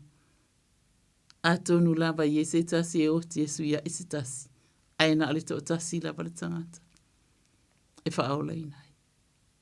Ai beitai. E tasi lava lau sila whangana o Yesu Kiriso lo alopele. Aina e au maia. O lo fina ngalo lea. Ia awalavane i whanu si tasi o i mato. A ia to e au maia i mato i ati o e olena e whaia i mato. Pāwhita i lea tama. Alofa mai, o ai o whaafonga fonga mai, o ai o mawhatia. Alleluia. Praise God. O mai tātou tatalo whatasile nei i fiafi. O mai tātou si i mai. O mai abato tātou mana onga uma i lea tua. Praise God. E abe fua. Pai mai Yesu o mai a. Wa whaile nei mo o tau. O ai se tasi. E fia inu sau. Alleluia. O ai se o mawhatia matinga ina sau. Alleluia. Wa mai a wa umona whai. Wa umona whaatawina i le tau e le pala. O lo toto pa ia le Yesu Kiriso. Angalele yatu o ai lava o mawhatia o whaafonga fonga mai. O tangata. I tūlanga ese. O lo watu nu o Samoa se o watu se o pito i te owa. Ia sili ona whaane ne ina lo sua whaile ne ia fiafi. O e lava o le atua. Na e whaia i mātou. Na whai i mātou mona. O lo fina ngalo foi. I o mātou wola manuia. O a whawhita uli o anga salama mea mātou te sea i mātou te whamau lalo i o lunga. Pa afufonga mai la mātou te talo. Tue whamau popo se ainga ua mari pele atua. A ie se ainga o whapenane whaa i le nei fiafi. Tu nātu i ate o tama. Musu ia o lātou nganga. Pa asusulu ate eilo malamalama. Nea tuena i toi foi mai. O ai fo ini ainga o whapenale atua ni fiafi ona ia ini wa ese ma whanau. Whamanatu i whanau o le awa i mātua. E fina ngalo i ai le atua. E umi ai le ola ma le soifo. Alleluia. Glorify your holy name. Whamanatu i ai. Le atua. O lo matu sa ilinga manuia, sa ilinga malo. Alleluia. E manuia, e tamau ainga, e iei le ola. Alleluia. E iei eo whamania. Pa e a fio ai le mea mātou te iai malau fio. Welcome. Welcome, Holy Spirit. Alleluia. Wa wai a fio atu Yesu le langi. Ai a fio mai le nganga pa iei te ito olua ina i mātou. E se lo alofa malawanga lele. E te le tu ufa ai vanga ina la tātou mafutanga. Awa e a fio ato e whai a pēle whai vole whautua mo i mātou. Alleluia. Ai a fio mai anganga pa ia. E ta ito olua ina i mātou. O ka se alofa ina atele. O ka se alofa ina mawalunga maloloto na e fiu e whaatatati. Po a whea mātou te liliwai masala mo mafo i atu oi. Wa e fiu e whaatatali o na e le li liu lea i sauto sa. E pe o le li liu o le tangata. E li liu e tau i masui pe li liu e ave le whale le malo. Ai o lau li liu. Wa e li liu i lo wa lofa e tū le noa. Alleluia. Olo wa lofa na whaia e le ai se mafua anga e whaia. Praise God. Wa e le sila i tū maanga mātou te whai. Oh, glory to God. O le vi inga le man whaafitai. Mātou te wha maua lalo ma abatu e le whanene enga ilo usua wha awa o lo wa fio mai. E malua li I ai le atua le mawhitanga I le nei a fiafi. E tonu ai o mātou manatu. E malolo ai ngase o ai o fia maua le wha malolo. E wha fowina ai mawhitanga ni ainga o malipelepe. Alleluia, lo mātou atua. Praise God. Ele ngata fo ileta, mai te talo ina fo eka le sia la ufio. Ina ia wha penana te e mawai fisota ina. O vi ia o Iova. Ele ngata fo ileta ma, o awhi au mangalwe ngai whia ngai ai mi o tangata. Pei fo ile nei ala leo ma wha atasi ai malo atali. Oh, glory to God. Le sunga ile wha whia ngai nga. Taito taloto.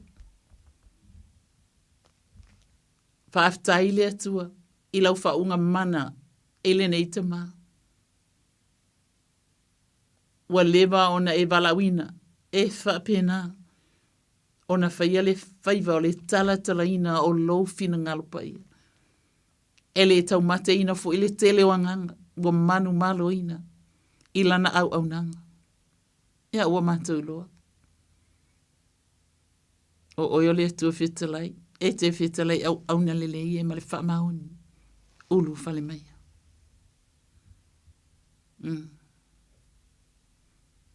I le mauta o lo wale. A fio mai I le oli o lo wale. A fio mai ulu whale mai I le alofa o lo wale. Le atua. E leo lang ngona e lea le mātou te mana o mia uma I le nei a fiafi. O ani o mātou whale tonu. A fiafi le nei tama. Mātou toi o mai ai. Mamanu o iai lea mano. To sa ili maa lo atua I ate o e ile nei a fiafi le suwafa manu malo iskeris.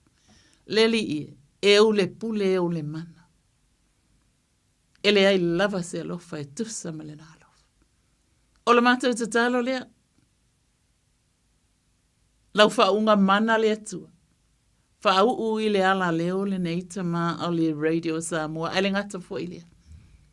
Ye lau whau unga le au whainga luenga uma lava tama o li ima whaife au. O lo ngā lulu e ai. Ai le ngata fo ileo ane malui Bonifacio. Tungai whaife au whau lulu e ele nei ngā luenga. O li ima tamatai. Oh, glory to God. Hallelujah. Le tua ina ia a vele nei ala leo. O se ala leo. E susuru atua I ala o lau fio. Te maa I mawhauwhaunga o loto o manganga o lau whanau. Ale ngata fo ilea.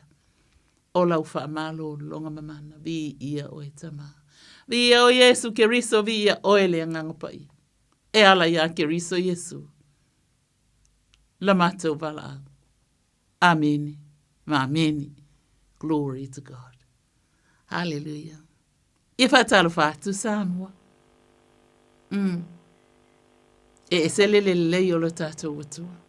Les wafa manu malo Yesu Keriso. I wata I maua ele tatou whelo inga ele nei fiafi.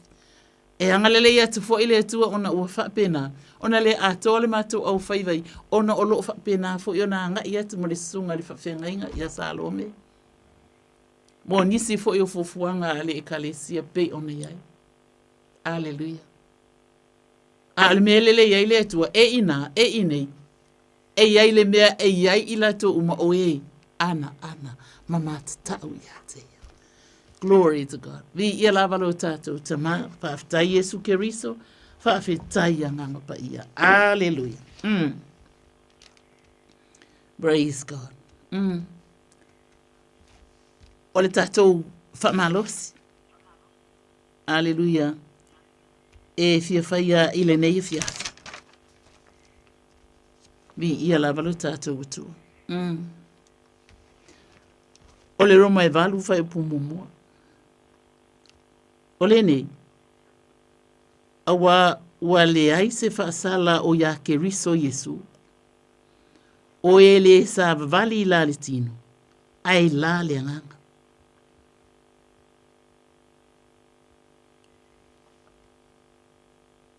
O la tatou sa ilinga manuia ile nei a fiafi. ua tasi le whaafitinga o aleanga. Aleluia. O Yesu, le tali o le ala upumoni maleola.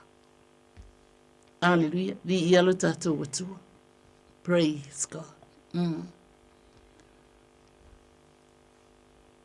O la tātou sa ilinga manuia. O le atua le tali. Toi whaafonga mai. O le ale mea nai mawhiti ai lo fina ngalo. Le ale mea nai mawhiti ai lo tino. O le ale mea nai o mawhiti ai lo ainga. Glory to God. O le suafo Yesu. Lo tātou ali. O lo o soifua. E sa o loto ai tātou. E iei mawhitianga mapopuanga. Aleluia.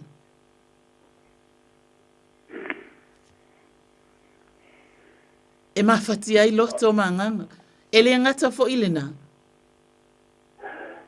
A mawhitianga ese. I to dono ainga. Aleluia. Bi ia le atua. E ka le sia. Praise God. Ai ole lelei ole atua. Le suafa manu malo Yesu Kerisu. O le suafa lea. E manino ai le ala ele le yei ainga. Hallelujah. Praise God. If my wife if a manga lo inga ma Yesu ia tau whawa o mai te auleanga maluma le loto maula. Ona maua le oto o le malo longa. O oto nganga. E malo lo le nganga, e malo lo le tino, e malo lo le mafofa. E malo lopo na ivia wa le loto fia o le vaila awa ngale. Ma Yesu fa o ati te ia le anga maluma le loto mawalalo. Praise God. E matau tia le iseanga sala.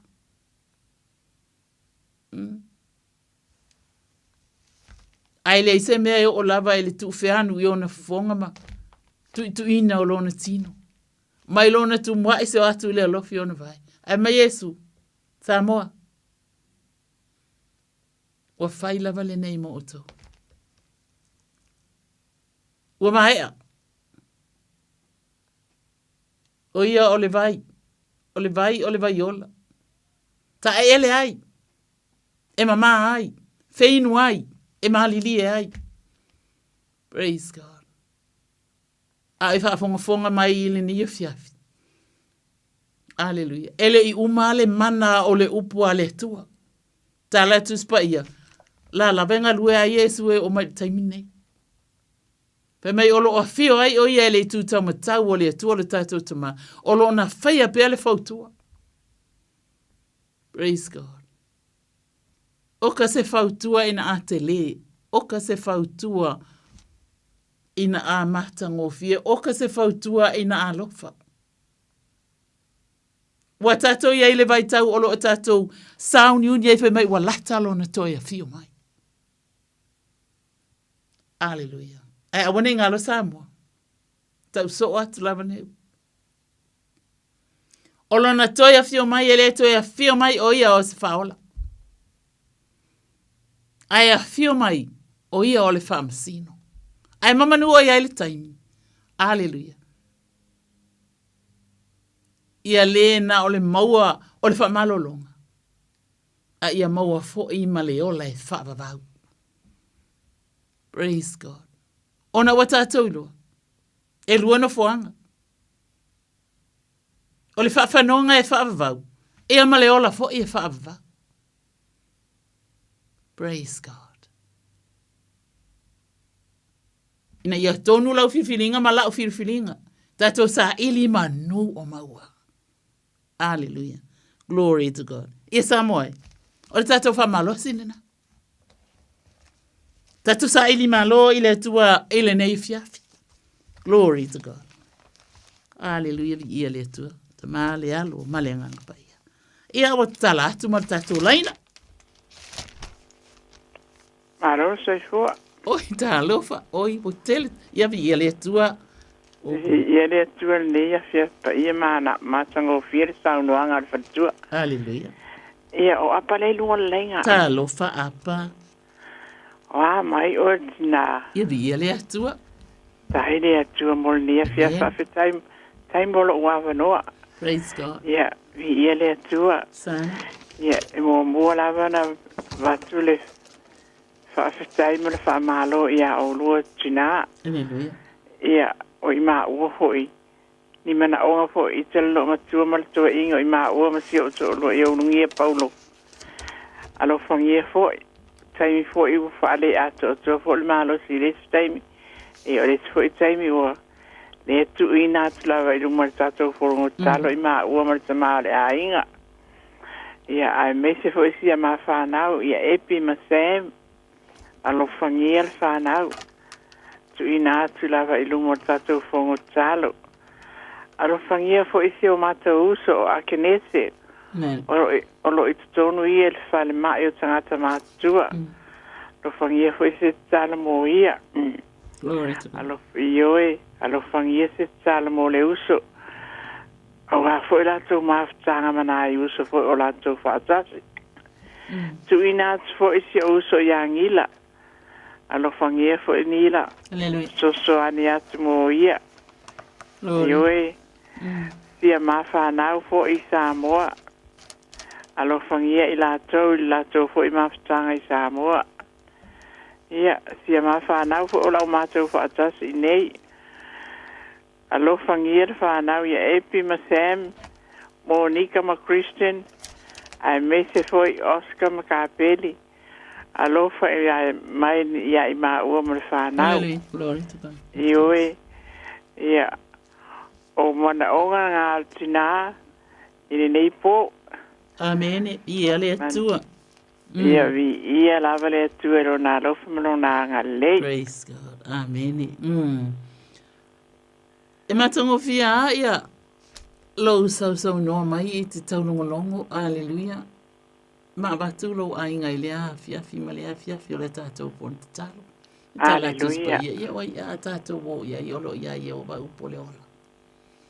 Amen. E ola ine e ola i Alleluia. I le ola e whava. Aia. Ioi. Pai mai awane i te ama i mātou le alofa ma le wha maonu. Ia asoa ai o mātou ua. Praise Alleluia. God. Alleluia. Awa o le fina ngalo lea. O Yehova. Alleluia. O lo fina ngalo. Ia te wai i le papa o mātou roto. Whawhitai. Amen. Praise God. Ia, whawhitai o nae e langona atu. O nae e te wina le upulea o le alofa, o nae e te bili mai mo le whamalolonga o se o ainga. Ioi. E le ngata ia te olua, ma le tamale ainga, ma le whanau umai nei New Zealand. A o uso i so se mea o lo whapenao na lata wa lala mai ai. O e o lo i tutono maota o tangata mātutua. Mai e o lo ta ina le ainga i Samoa. Alleluia. Alleluia. Alleluia. Tu ele ima se me lilo lana sila fanga. Whawhitai. Glory to God. Hallelujah. E tali mai e lava le tu e o tātou mana onwhi mai. Ioi. O le tu e whaafonga talo, o le tu e tali manao. E le ngata ina an whaafonga. Ai tali mai o tātou manao. Vi ia le tu o ana fionga le pupu ona awe pa iane pa iatu pa ifo. E whatu lai tangata mai ona mawhitianga le suwafa manu malo i skeris. Lo mātou watu whawhitai tele mātou te tautalangia i le anganga le whatu tua. Le mana o la wafionga. Alleluia. O au fionga foi. A le so mātou whatu tua te le fia mai ia mātou te talo i whai atu. Ioi. Ia e angale lei whaatupu fo i le whatu tua. Whawhitai. Amen. E wala au atua ia te o whaisina lewa o whapenau na tau mai. A le mātou te whalongoina. O lo so i fua lava. E uia ina mātutua. Ai fua mai pe lava. Ioi. Glory to God. Hallelujah. E o lava i le whana witi. Ia leli elo mātou te mā. Mātou wawa ai fua i le whana auli nei. I whamanianga o lo o iai tonu a o onga. Alleluia. Ia o whea o mai ei nei whamanianga. A le tau longo mai o eritina. O tai tonu ele ngata i au te tala na. I te le mafo i a mai lau whana ulungo le ala leo. Ioi. Ia vi ia lava o te mā le alo ma le ngangpa ia. Whamanu ia ia ila ua. Whaamanuia e le whanau o lo lata o mafuta, ma le tausinga o i la ua. Whaamanuia e le whanau o lo o iei tono au. Whaamanuia i a inga ma whanau o lo o va ma ois fo e lava le atunu o le neila lo langi o lo o iei o vai le pupu o wa a o le tatalo. Sua whamanu malo Yesu ke riso. Ia whaafitaia lau fio. Ona o lo pa iatu pa iane pa ifo. Matsali mana o ngol tinale nei. Glory to God. Hallelujah. Tu mau pe alo. Alofa malo ang lei malo fa o Hallelujah. E ala ilo sua fa Yesu. Amen. Whawhetai. Emanuia la valta tau po alo patele atu il fai fiao ia kaiko o le avanoa o tuina mai mo ima ua maritama le ainga. Hallelujah. Tato feido ai pea. Praise God. Soifua. Hallelujah. Ia sauno mai. Sauno mai le tato vala au nunga laina. Ua tuai. O upu lava o le whaamalosi le nei tū la ala ua fionga le whare tua ia o pele ma vai malu i tonu o lo loto i le nei afi ia o tai maalie le ilungo le laima Ia o tai maalie ia vi ia lava le atua ia o ta i ta fo i mana onga ia whaamole mole i whare tua se i te talu i whaamose o mātou nuu i matau tu le whanga i te tonu lava o si o mātou ala la whanga ia no file mu ia tangata uma awane ia se fa lave ia ma fau pe ila tou ile atua te mi uma le ngata foi le se i fa pe on talo mo tato fainga malo fo i ole fa pe ona o mai time ia fa pe fo un tato talo mo tato fainga si seni ile fo i vai aso ona o le nau ta inga ia maua pea le fia tatu tangata ni no fai ni ia tunu ia ai le ngata fo ilea ia fa malia atu mo fa malulu atu ia mo se te talo mo ma ua mai pitau e pea ngai fo i ma ua mai o le tino ia tatu te talo fo i mo le sunga le ao ia taito le nei tu la fiafi masio mo ainga malava i tafa e fia le nei la lolangi ia mana onga ngasi o le matua i le ava ma fala o le tele fato faso i fua Alleluia Amen E se le matango fia lo si fontina Amen E tai malie ia tai malie vai e manga ia le taito e malie Amen. Hallelujah. Ia le tua o lo whaafonga mai. Hallelujah. Ia le tua mai. E sao le tu la fona Iova. Amen. E whaafo isia mai ai le nganga. E whaamaoni polo inga Iova. E whaafia ai le loto. Yes, Jesus. E mama polo inga Iova. E malama ai mata. Amen. E mama le mata uia Iova. E tu mau e whaababala. Aleluia, ia o e lo mātou te mā. Nā mea tu maua mea e te mana o i whae loa mai i lau whanau. Amen. Praise God. Hallelujah. A wai te le mana o i tau malu e lue. Yes. Le sabalinga lau whanau. Hallelujah, Lord. E te le mana o e tau to ai. Tau to ai le sabalinga lau whanau. E te whaamamalama i mata. Amen. Hallelujah. E te whaalamalama i le lota o malenganga. Vi le tua e moni e te whaalamalama i le savali. Alu atu fo le tautalanga ma le whamalosi to tonu o le nuu ma le ainga. E malamalama fo. Yes, Jesus. Awa o oe o le atua o le malamalama. Hallelujah. O le whaatangi. Ma le aungani atina. Yes. E le o mātou le aungani ai. Amen. O lo wala au i atu e whaonga ina i mātou o ni au na mātou te tutu whaatasi atu i o luma. Praise the Lord Jesus. Le o lama le malosi i whaafowina. E o la tofi matiu te totono le nuu ma le ainga. Hallelujah. Mai e mātutua se atu se o pito i titi i le li. Hallelujah. Hallelujah. Whaapupula i ei malamalama o la bufio. I o Yesu. Whaalotu te tele ia i la ua. Amen. Whaatupite le ina le anganga le tatalo. Yes, Jesus. Le anganga le whaivi inga. Amen. Awa o e whaasanga tau mai pe a whai a fio ifo o e i le mei ele vi inga lau whana. After Yesu. Praise God. Amen. Ai eni me whaingata e tali tonu ina. Yes. E te whaatanga me whaingata e nisi o taimi. Ai whaailoa ailo mamalu malawa mi o tonu. Ia vi ia o e tamale alo male ngā ngupa ia. Whamani ia le atua i le tofi wa tofi ai ila ua. To tonu o le ainga. A be ila ua o ni tamama tina. Aleluia. E alo lofa. Ai e sili ona ana atu ia te oe sa ili malo ila ufi. Amen. Kaftai tama. Ia wha manu ma wha ne ina lau suafa le atua. Ile bala au mga luenga o lo ufaya. Nuu ainga male e kalesia. Yes, Jesus. Thank you, Jesus. Ia, awane uma le tau longo le whanau. Hallelujah. Ia lau lau fio. Amen. E manu ia nei, e manu ia fo i leo lai wha. Thank you, Jesus. Ona o Yesu. Amen.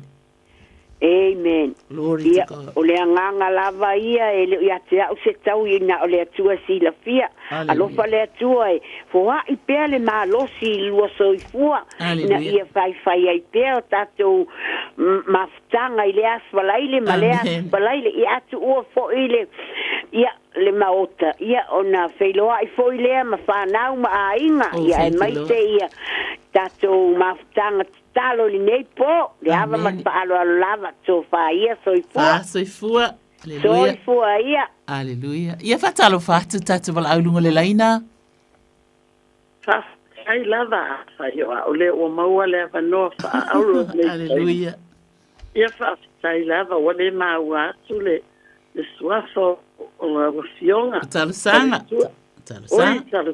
ia fa sai le ia lo le tual po kalame lea. Ia lea foi la o mo wai sama no sinei lo matua. Ia e avatu foi ai fa malo. Aleluia. Fa malo e mo le sai tunga yo la u to sunga o fale tua e mais foi. Ia o le tato ngā luenga o le fono talo. Amen. Ia o le nei foi taimi. Ia o te tele mai le malulu. Ai o te langona ia e pei foi ona ia ile nei vai tau male ma e pei a mata foi ona toe a mata no pe ma ini mai nei ia vai ngol tino ia e pei la ngona foi le ole ma nei ole polo kalame e sele nga ole na ole polo kalame ia e avatu le nga male fa alo fa'afetai foi le sunga ia taito. Aleluia. O tu mai le foi le nei fiafi. O se anganga e fia e lango pe polo kalame o lo fa. Anga ina ai o so fua Jesus. Yes, praise God. E faila mato o la fellowship le tau ai. Well, I believe it's a calling from the Lord. Fellowship, Yes. Ole Mato Fellowship, we started last year. So, ole fellowship la. E au mai ale miti no ta mafo fau. E au mai ele anganga ole atua. E pia ta tau ona move on to another level. Ole matau tia le na ole atua i loa i lenga lue le anganga i loa. So, from a year to another year, it's Please move me to another level, to a level where I can move on to serve you. Amen. Move la lea mai le last year le pe ona ta ua. Fa fetai le tua. Ola mato sanga. Yeah. Wow, we've been to a kele loku le foi la.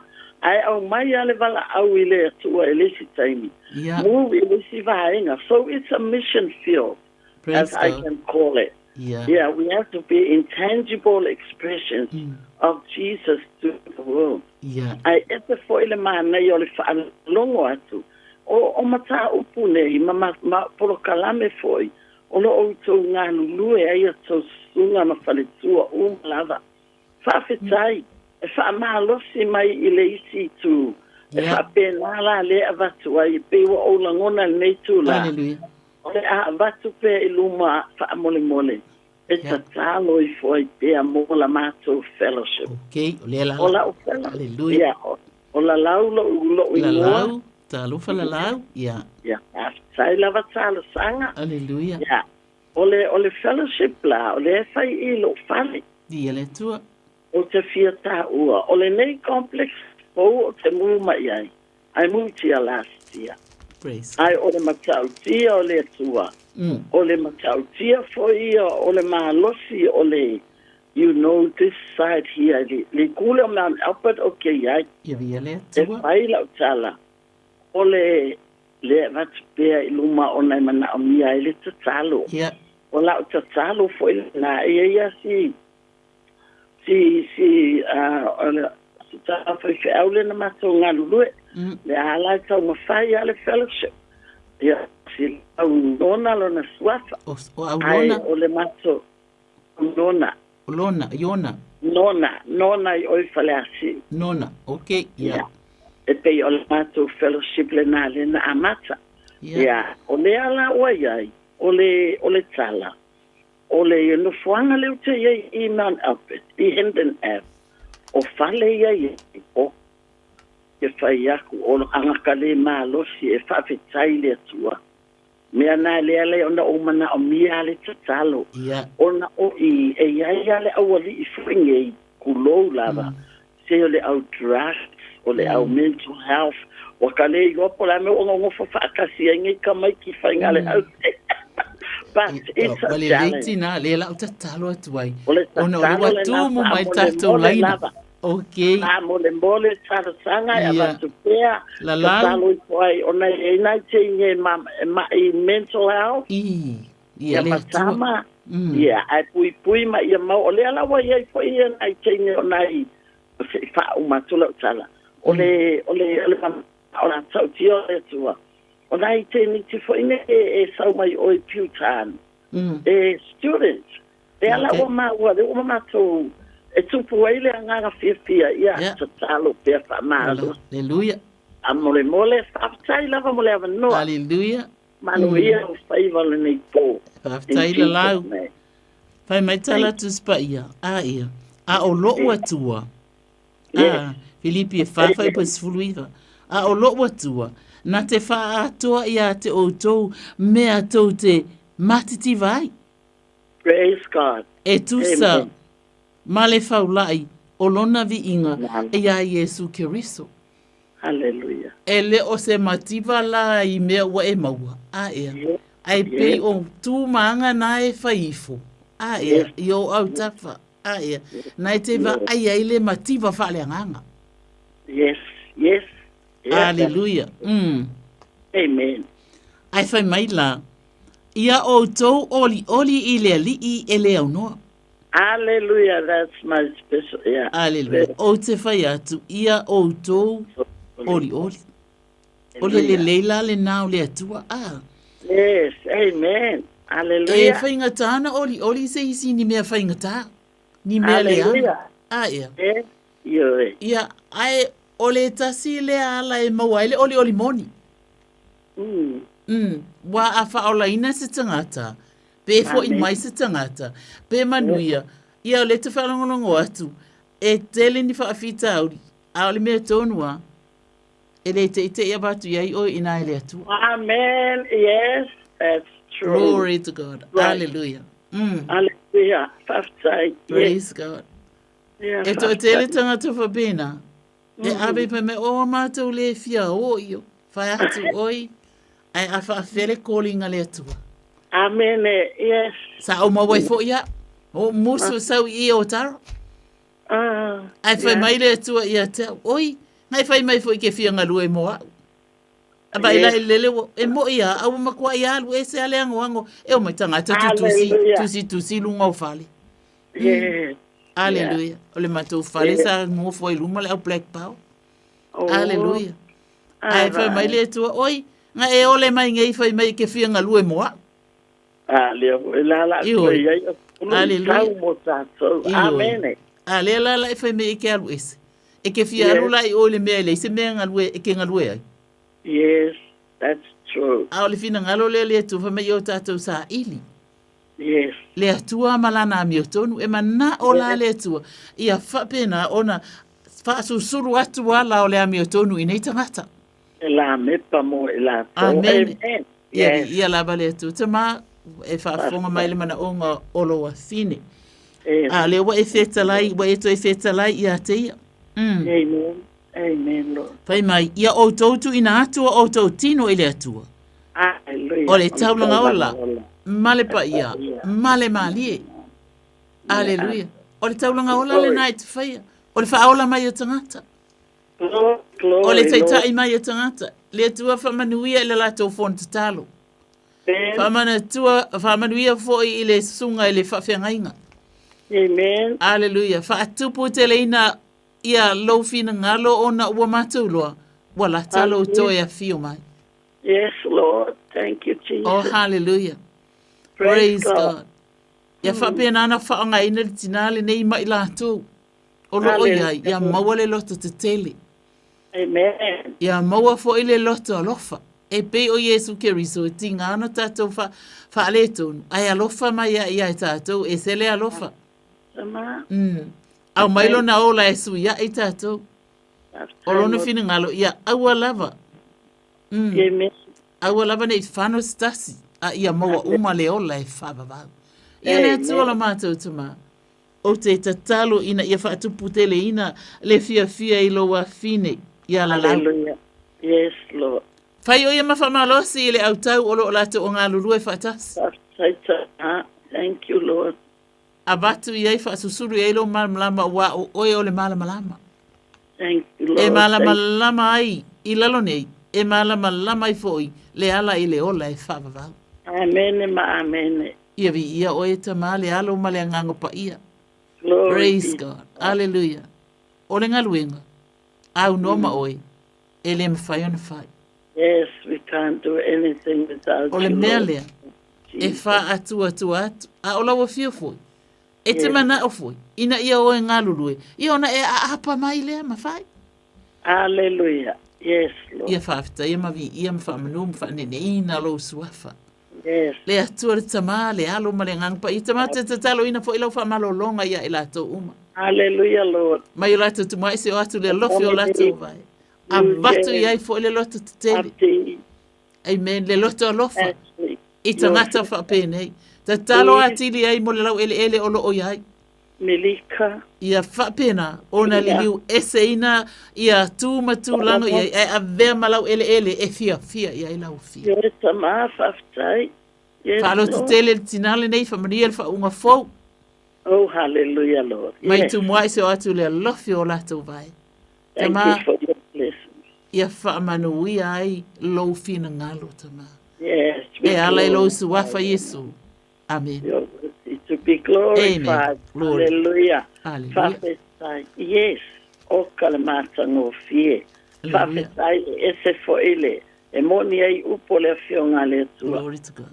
Tātou te whewhaaso ai. Amen. O la ngona ai mai se te talo le isi mo le tasi. Hallelujah. O le la ngona le nā le ailo o fo i tina. Oh, glory to God. Lea fo e mata no fie le whaalongolongo atu. O alawa polo kalame o le leti o Samoa.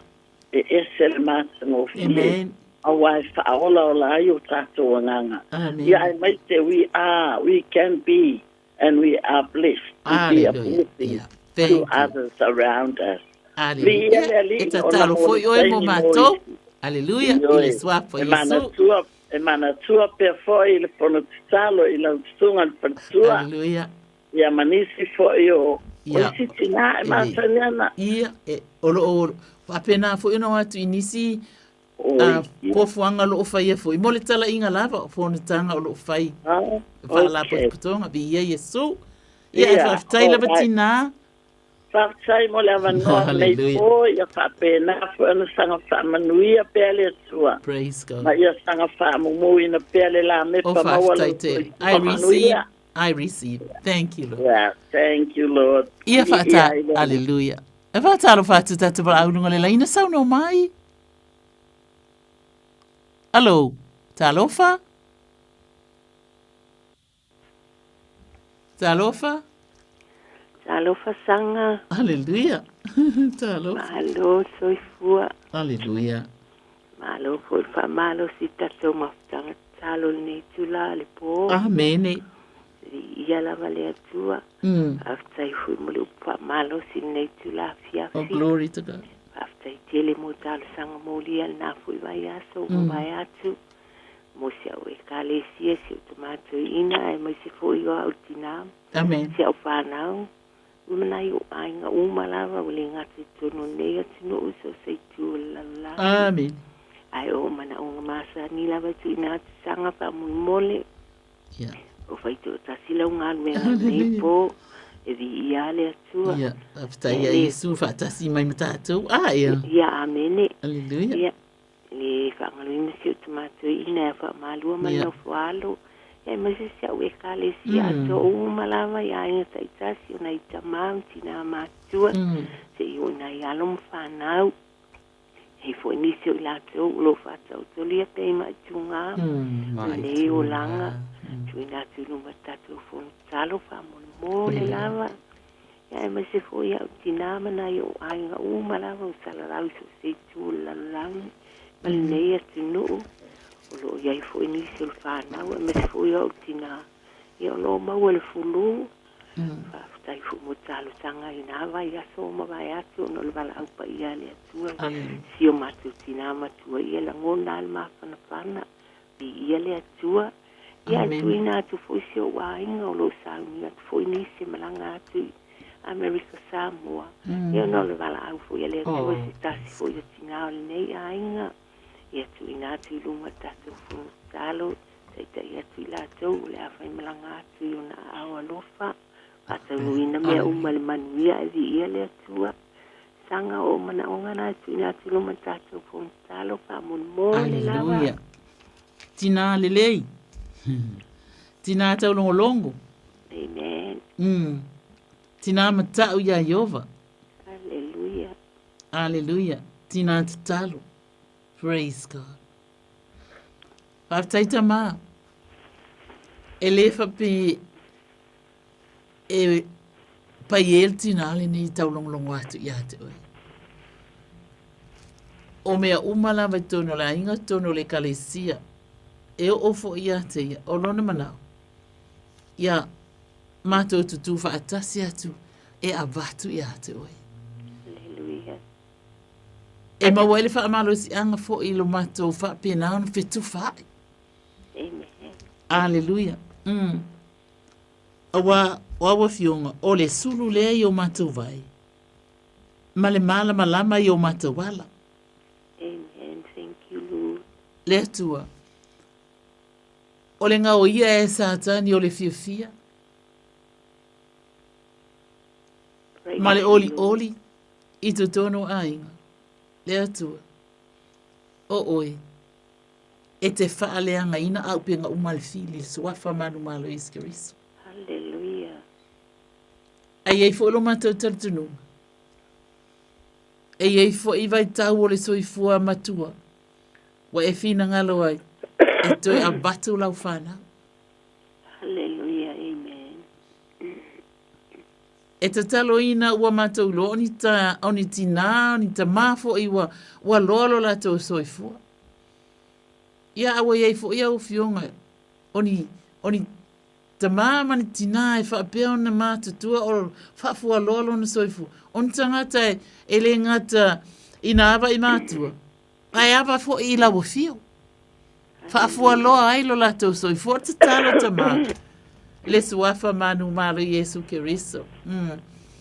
Ia e anga le leia ia lato whai ngā malanga o watu. Ia to e tari tonu ina le atua. O lo awa noa le ala wa umana e saunia. Ai le ngatu fo i le atama. O te tatalo mua mo le tina. Ona lo te whaalungo atu le tali. Amen. E le suafa manu mala Yesu Keriso, I speak life. O te tautarangi ele mana le whamalolonga le tua i ate o e tina. Hallelujah. Hallelujah. Ia, whaaleanga ina uma ia ni siama po o ni ea po a lava mea ni mai pipisi. E whaapenana whaalewe lawe i ate o ese mala fino le tua. Awa to te whaalave lave. I le fofonga o le tina e ave aila na taulanga, e ave aila na viinga i le atua. Amen. Glory to God. Hallelujah. I le suafa manu malo Keriso te tatalo ina ai foi. Le wha whananga i lona loto. Thank you, Lord. Ina ia ave ese ina ai le loto whaanoa noa ona olo whaanongo atu. Ia olo o iai foi le vala aupa ia le atua te tonu foi lava si ona ainga. Olo o whai malanga atu nisi. Ia po wata unu. Ia wha penana wha lao e lau fio. Ala ilunga le ea, sami ma le lau ele ele. Thank you, Lord. Ia wha taunu ina, iai foi lo ta mau ainga o mea uma e te tau ona mana o mia ma wha o ngā ina ele ngata i lea, lea tua. Ia bea ila tau mani wha ta ita inga o le ola wha fawina. Hallelujah. I mea olo o latou o atu iai. A mone ngalo ia i latou. Olo wha penana no wha tatalo lo latou tina mo i latou. Hallelujah. Hallelujah. Olo o nofo tapuai. Praise God. Hallelujah. Olo o e fai favor. Olo o e fai fe awole ainga. Aya, ai nofo ma tapuai. Amen. Le atua wha aftai o te tatalo. Ina ia a batu le fia fia ilona loto. Wha loto tele ia te ia. Thank you. O ia o se tinai ana ia te oe. A o le loto fia fia, o le vaila aua o ngā lea. E toi wha amalo sia ilo na tino pona iwi o ala toto ala waua. O lona loto o lona mawhau fau. Hallelujah. Mana wa tele, mana wa ola, mana wa fau. Alaua fia o le atua. E toi wha fawina i o na langona. Wha fawina ilo na mawhau fau. Hallelujah. E te le tu uina i a te ia ina i a mapewa lona vai. E te a apa atu te wha tu lai. I le suafa manu malo Yesu Keriso vi ia oelo mātou atua. Ia whawhetaia Yesu Keriso le li o le ola. Anganga pa ia, ngā lue a tili loa nganga. Laua fio i tu tonu i a te. Thank you, Lord. Ai mai se fo i le atua mana o miele tamau a inga i le tele o mea o lo whapena. Ona mawhati a ile a inga i le tele o i lato we, bala awina. Hallelujah. Oh, glory to God. Tama, ile se me mativa ila ufana, upe ai loa na ava ma ana mata wiate, o ilo fo ifa o ngār tama wa inga. Amen. Oh, glory to God. Hallelujah, Jesus, Jesus, Jesus. Tama, ia e, fa penana, a wina i fula o angelo e leo le mea olo tua elon fale. Amen. I fa fo matutonu, potu taitasi. Ia tola wapi ai la wangelu suapa manu malo Keriso. A fai ala na fai ngā malolonga i le neipo. Ia ala fai mai le tae au mo i whanunga lei. O le tatalo mo le au na le atua o lo ia au mai a pia i le aso ma le aso le atua. Pa pupula pia lau malama. Fa tupu pia le oli tonu le finangalo le tamaa fa fia ngainga le suapa manu malo Keriso. Ale ngata fo ile. Fa fia lo na loto ilo na ainga ma le whanau. Hallelujah. Ai mai se foi ole tatalo fai pea le ekalesia malitinale nei. Oh, glory to God. Hallelujah, Lord Jesus Christ. Amen. Lo mātou tamapa iai. E ye lo mātou talitonunga. O wa fionga a mātou whātua tua atu ia te whaia lava me mana na o ye mātou loto. E te whaia lava me mana na o ye lona loto. Whaafua loa i lona soifua. Hallelujah. E a vea i pea o ia matina tatalo i tu tono le nei ekalesia. Amen. Matina e taitai atu, taitai ala, e sa ili malo i lau fio. Hallelujah. Awa, so se tasi lava e sa ili atu i atu e te le tulia. Awa ele oe se atua turi tangata. Thank you, Lord. Hallelujah. A ola ua fio mai a apa mai au a au. E te opo atu. Iau tangata, e te opo atu fo ia te ilo wa lofa. Hallelujah. I lato uma o ena ia ta ua mai ila na tatalo le atu pa iane pa iatu pa i fo ia iau a au. Mana wa atu le mana wa ola le atu a lau fio iai. Ele suafa manu malo Keriso manu wia fo ifa inga malolonga. Elena o le pone a opo uma lava. Hallelujah. Ala fa i mai fa nunga le leifa fo i pele vi inga i ate oi. Fa aftai Yesu. Thank you, Lord. Ona o lo lava suafa. Amen. tai tele lava sanga mo talo sanga nei foi a fia. Glory to God. Thank you, Lord. Ainga me se se fana Amen. e kalesia ya lo fangia le tua sanga foi i pele ola man malo si. Amen. Thank Thank you. Te ino tatu ma sanga talo ya me se Hallelujah. po ilome o tatu le fa. Yeah. Nei po Amen. alo fatele atu mo oe me se le sunga ya taito. Ia manuianga luenga nei po ai me se foi le weekend ia pato paso e fua. Paso i futina. Paso e fua. Hallelujah. Ia fatalo fatu tatu wala au lungo le laina sa no mai. Talo falawa la sunga. Hallelujah. We. Kalo fadi ia le tua. Ia hallelujah. Ia mana onga foi o lo matua. Mole. Ia le tua. Ia tatu te ave bi ingo le tua e pena sa wala o te foi. Vai a su tua nai. Hallelujah. Si o le fak. Kana o mafatia. Mai tonu fale mai ia awa. Ai kali le tua. Le tua fai va venga. Hallelujah. Na mana malo na ngali ia o vai se le swinga. Ia te va tu fo i tatu sanga tu pe. Hallelujah. Tu o lo soi fua. Ia ma se tasi fo i uso o lo i tonu fo i miro moa ia se lafi. Ia o sa fai fo lo na ia sa tonga. Le fo i ora tino ia tatu ave pe ia tua. Hallelujah. Ia tua tatu se fa mo mono sur fa ia i lo nanga le ma le fa maro ronga. Hallelujah. Ia me se fo ia ma futa mai fo i lo nanga ia tia o se fa nau malato fa nau.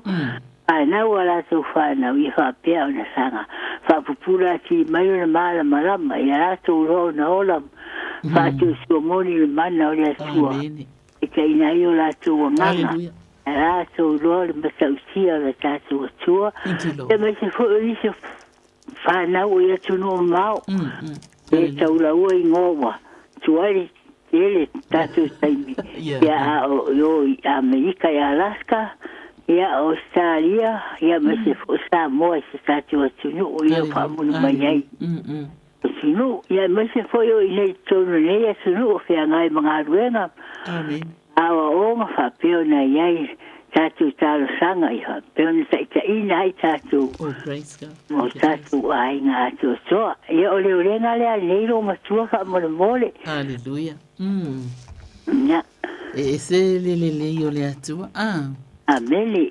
O mana fa to no mai le fionga le tu fe mai. E para watu pe ai mi ata te mana na ai. Ai. Ioi. O le lila le tua ele o se tua taringa noa. Ioi. O le tua. E fa fofonga tatalo. Ele ngata la ina fa fofonga tatalo. Ai tali. Ameli. Ai tali mana o ai. Ameli. Glory to God. Le tua. Mato te fa fitai tele lava ona Hallelujah. Olo au na tina. E na te iloa wala. Hallelujah. Na te iloa sa ili ia te oe. Amen. Amato falong longo ati ai. Olo o wala au o ia te oe. Tusa, male wala au te maileli i a e fina ngalo ai. E te mawhaia lava o na wha maloloina. Moni. Matali mai i o mana o lo ta watu ya te oi. Meni. Fa mai lale tala i le fine na fa mai ona a apa atu leo Yesu. Ma pa i atu i ate ia. Ma fetala i atu. O te loto i ai. Amen. Hallelujah. E ale na tali e Yesu i ate on ne fiafi. Oi.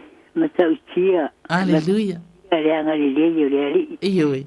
Le la fa mai ioi. Fa mai o te loto i ai. Fa mai Yesu, o te loto i ai, i nā māroli ia oi, ona te ailea o lona le pela. Ia e tele tu inga le pela ia wo o mai leo langa. Hallelujah. E le pela aile mawhau, o langona, o ti ngā, pe o ni mai wa le mawhai o na iaisea se wha malolonga. Amen. Wa le mai leo le pela o na tū nā maanga. Ai ina wa iai Yesu. Ona te ai lea o le pela. Amen. E ei ese me le mawhai alo tatou atu ona whai.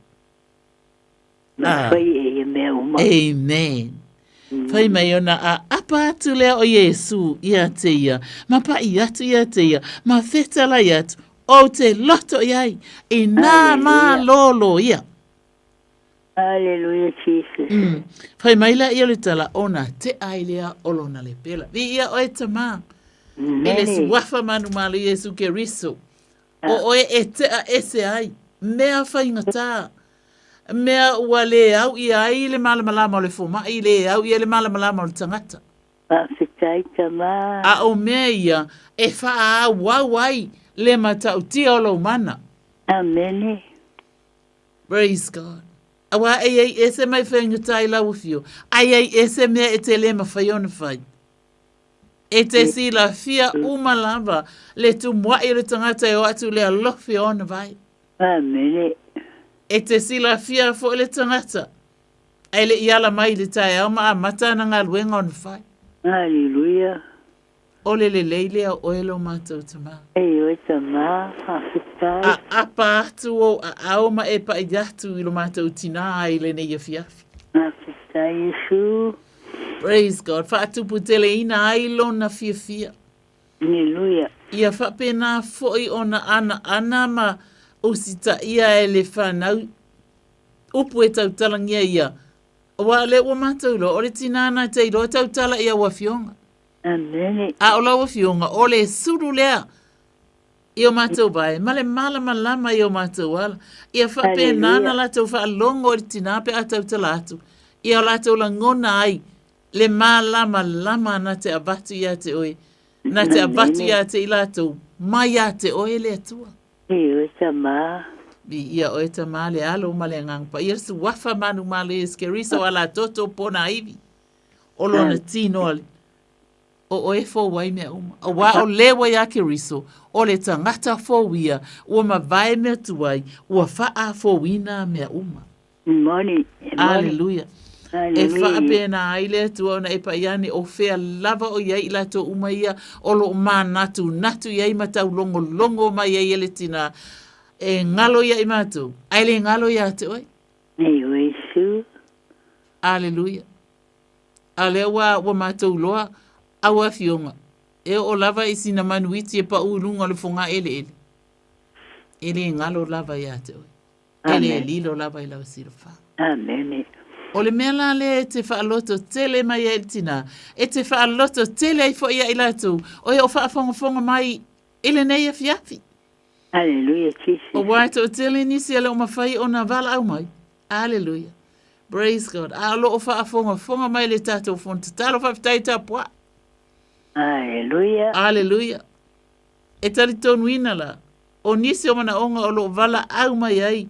Ia uso matuangane, ia po mātua i lunga o tātou alale. Ia o te talitonu, ia e whai fo ele nā. Ma whamanianga ia i lātou ele o mawhai ona. Yes. Telefoni mai. Hallelujah lo mātua. Yes. E mā ia whaafitai te wha malama lama atiri o nāla. O wa o oi ole atu o le malama lama. Money. E ui a pe tō whailo na moenga ai malama lama i lau sila whanga le mea moi ai oia. Yes, Jesus. Hallelujah. Tama ea. O la mata ta talo lea. Lofa mai. Ioe. O e lava o le atua e lofa fua ma, lofa muti vale. O le atua e te tali manao. Mene. O le anganga lea o le whaafitai tele lava. E mātou te vi. Ia ai lau fio tama le alo ma le nganga pa ia. I lau lava suafa Yesu. Amen. Amen. Glory to God. Whaafitai. Tai lawa. Hallelujah. E o lua fu la tatou ngā nuenga paia o lo whaaua o pēra ia saitasi. Hallelujah. Tātou iei loa matari tono tātou lo tu i le mwhai tu la whaina i tātou. Oh, hallelujah. Ia manuia fu i paa fu i atu i ainga. Hallelujah. Pai ala. Tai mama. Ia alofa atu fu i whionga ia taito whea ngai mtiutu leipo. Oh, praise God. Ia tātou maua pēra alofa tu noa le atua. Tātou te au li atua i sa pati o mua mua ia. Ia i suafo Yesu. Amen. Hallelujah. Tātou fuatina. Praise God. Ia whatalo whatu tatawala aulunga leina. Malo leon sai. Ia malo lava o le laki. Le laki. Ia le atua le laki. tai lava mo le avanoa malo lava le sa ma le fa malo si foi ia le mea lava e tasi Aleluia. ia le tino le ngata i lea whaapitai foi ua i me liwa na iau kāseni to olua last week ia le ngata i lea se tasi foi o to olua se o kāseni i Samoa na vili mai pe mwhaina si i mai nei o na e fia mana ia te au e sa mate whaatasi ia pa le ngata i lea whaapitai tele lava mo au tārsang mo lo tārsang Aleluia. ia si au whanau malato whanau ia whapea foi ia le lau tele o lo au ai Amene, amene. ai au anti o sa lau i tua sia lalangi le ngata i lea o whanau ana i au grandma to o lua foi ia la fia i lato uma te mawhale langi ia ai le ngata foi lea na i au ta mama tina matutua ma lau tele o lau e ka le sia ma alo lava ia na i au anko to o lua o to filau lulu ia mausuali Aleluia. alo lava whaamole Amene. ai lava ko Aleluia, le laki. ai praise God Le tala te spaia. Pa mai o Yesu. O le malama o le lalolangi. Fetala Yesu. O le muli mai a te au. Ia te ia. Fai mai. E le savari o ia i le poliuli. Ai a te ia le malama. tai Ele leile malama o le atua ele ai se me lilo e sila fia le atua ma wha malama atilia atu lana wha malolonga ia te oe whai mai o lawa fionga o le sulu le i o vai ma le malama i o wala o le talana salama se lai sumala iwa whai upo e se fu whapetai Tama e ta talo ina le atua le suafa manu ma le iskeris o ane i e tau to ai le savali alo wa fine le atua e tau to ai lona malo si le atua iona langona i le aso ma le aso a le wai fetalai o lawa fionga o le sulu le iona vai ma le malama iona ala o wa fionga fai mai e te fai loma i a tau le ala o le ola wow praise God le tupu le o tupu le atua manu malo ai fai mai e na te fai loa le ia ma se tupu le neila lo langi se ufi fai loa mai ata ita se mea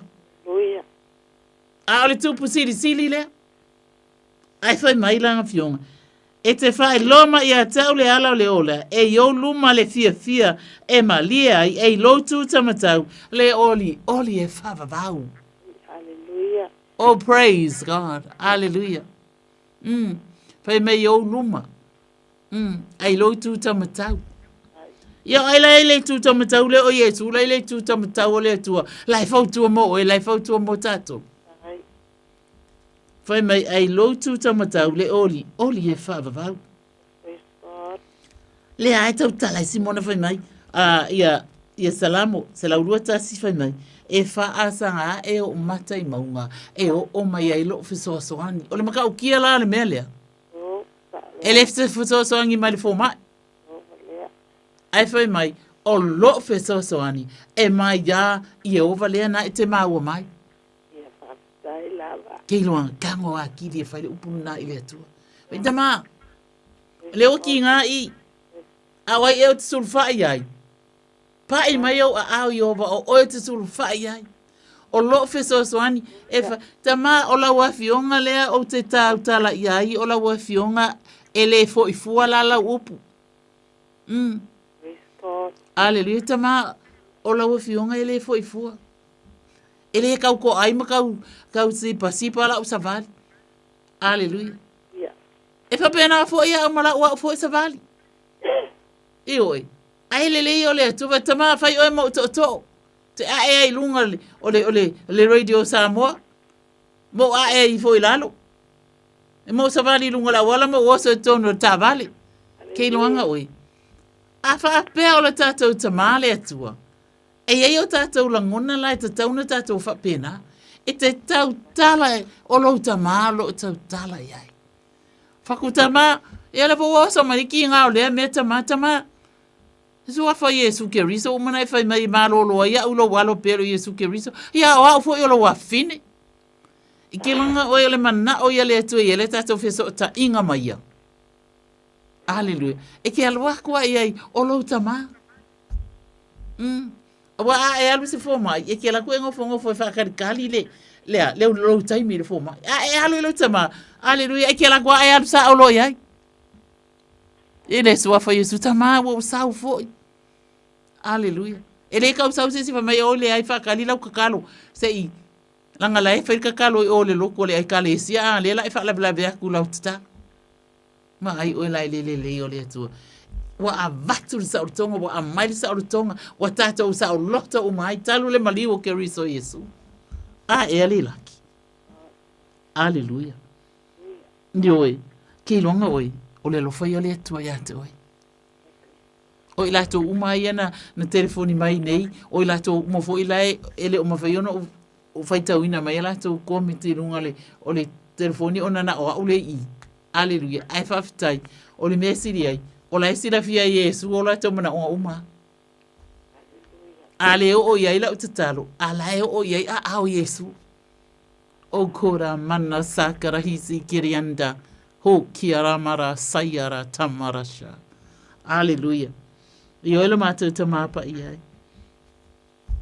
Swafa manu male skriso ilato uma o ena ia to laulawina mai o tamama tinama tutu o lo lato ainga. O iei foi whainga malanga o lo whaalongo atu o lo tau mawhai o mai. Ia ta iala oi. Ea, Sami, lau ele po le vau, aile ngata foi le. O mana o ngawhai, pe te tau, pe le te tau o na whai. A o e te whaasino ala ilo wa fine. Vi ia le atua te whaamanongi ina lana tau mawha. E te whaafia ina lo na loto, o le loto fia, o le baila au o ngālea. Oh, hallelujah. Pese se pese ia Yesu. Yesu, a whaatasi mai oe o te file mo. Hallelujah. Oli ma vivi. Hallelujah. O wa ole vaila au ole vaila au ngā, ole roto fia, ole vaila au ngā lea. My dear, hallelujah. Le laki, e lo fale atua ia te oi. Ia whapena fo i sof man malu eskeriso, ia leo ina lo na fale le nei po, ma po umanaba o lo tutoi o riso i fua. Fafo ato matutonu, ma lia lana moe, no fo mai, e ala mai whanunga lelei, ona o Yesu. Amen. Hallelujah le laki. Oh, glory to God. Amen. Hallelujah.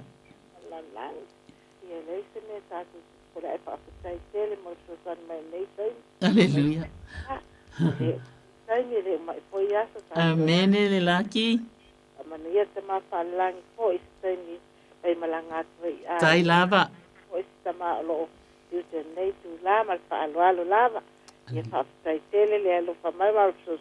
Amen. Manuel po. Fua. Hallelujah. Yes, I know. My touch will out one line. Ko kira karara masika ya karara si karara masaira. Thank you, Kalasanga. Hallelujah. Thank you, Lalo, you speaking tongue. Porque kanga ko foi lele la. Ki po kalame ko fa along vila ko impacta ya ko casa. Se ai masa ala bale bai ni ka pika no pal. O pisiale fa mango mo kap wa ya kuai. Hallelujah. Wanga male. Mongia you are the daughter of the kingdom. Praise God. Pola le upui. La rangya ko Samoa tatonganu. Hallelujah.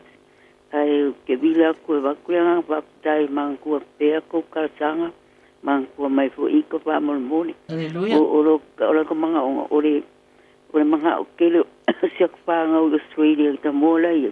O ke la ku o ala o mo o ke le fia la ku askari o ke go pa do pa. Ia le. O le menga le ke le manga o nga ke ko e lo ko ika ke manga o ya mau wale nga malu. Hallelujah. Lo ko mau la. Leo que stand for me o le caps que ku venga le longa con caro mola ko wale pa pe o ngiro kula ka ko nga Yesu le ko ngiro yeah okay ya le ka kalo ye ma fai ka ku spai pa vole ya ofla o question program ma la sa ka prokala se ma sa ma ya Ia. vai i ka peka sa kangi se para velavi akana sa. Ia. Le la la ta talo atu mo fa ku sa fa malo sila kiki ake o pe a fa ye te tali ina. A ia. E so se me la va si o so pele po i wala ni. O le va ngo lo o e le fa nga ka mai. Ale vole o ye salom o le ngoanga le. Hallelujah. Le holy. Ale fa metala tu spaya.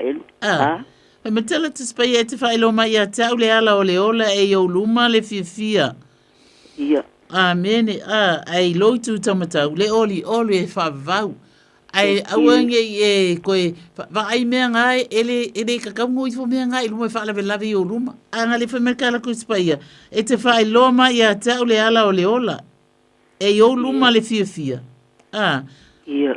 Ai lotu tamatau le oli e fa vau e fa i tama o a me e ko ulu solo ma pa u solo mai o kafa ave ese a ia su solo mai lo mala malama mai vai ai ave ese me o ke la vela vea solo ai a wai le o se tua fa la ve vai ia wo so o wika skulo ia male mele na au ko i ka so ai ke vai mai ke kango fai ele so fa scary so to ese ai o ba ke lo ai ke ka lo fia que a polo vai fai ele me la ma wa o lo ko ai ke fai ai o ese malo ufale o ese mo uluma esa o lo o ya te u le tua o ese malo ke fongi pa vi vai ai la oi e ke kango ka u ele so fa Yesu ai fa pe ngalo o ke ma ka u ai o ke a por fa pe ke por o e me sieli alang ke lo o u le fa le ngal me le boilo ai fai o ese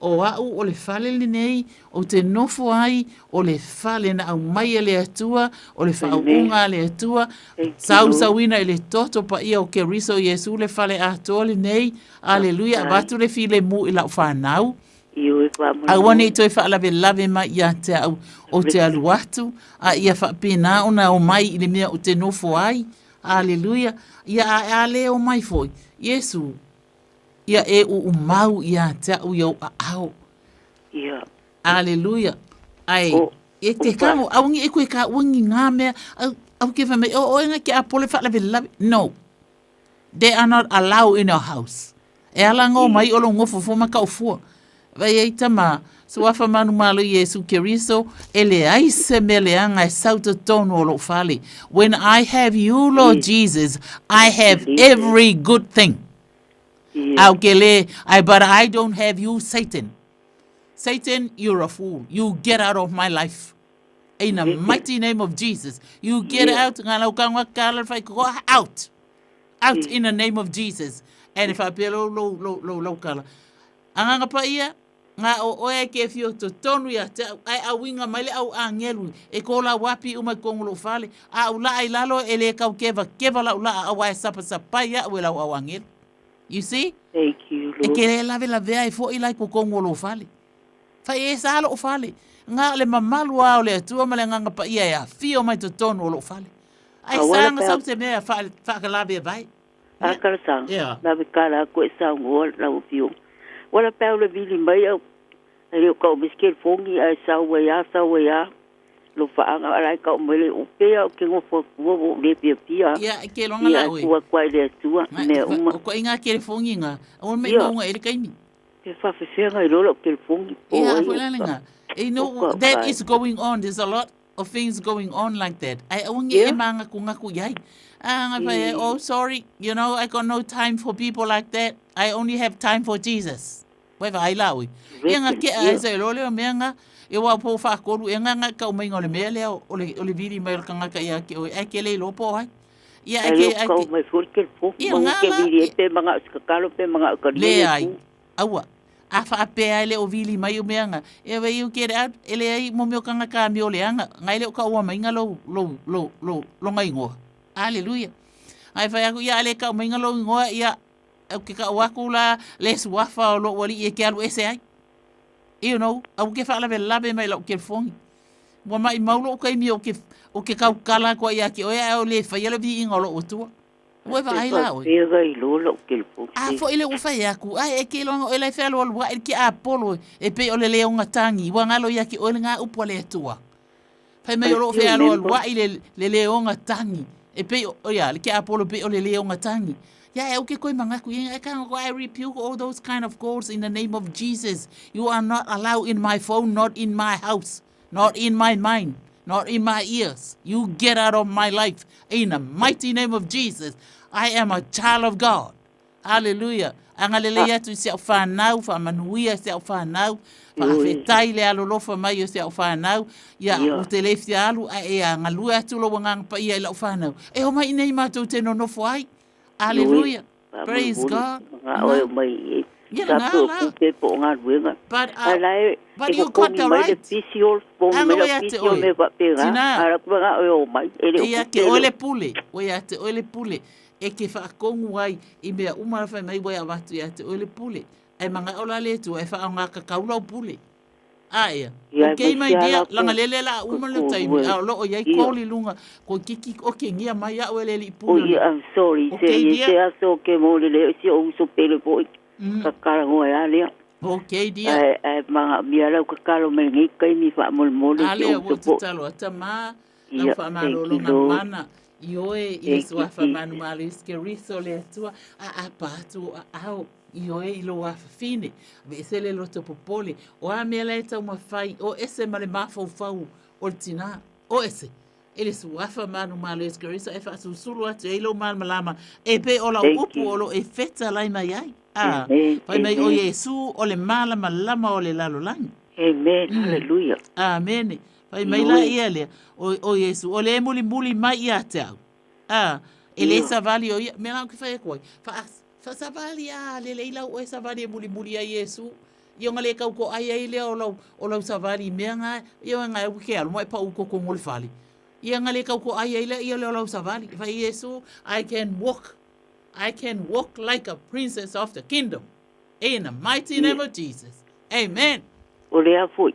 E fiku fai ko ai ia ka ko, mai piko ngai ka ko kingo. Ia nga anga le wo wala mai le li pule. O le ko kikia uma te tasi e minuti. Okay. Ia pai a tai to fiku fai ko o maka o le isu o karinga o ponga. Ia langa foi o ka pungel vai ko ma kala a. Ia la mele fa ngai lo nga fai ko ai o.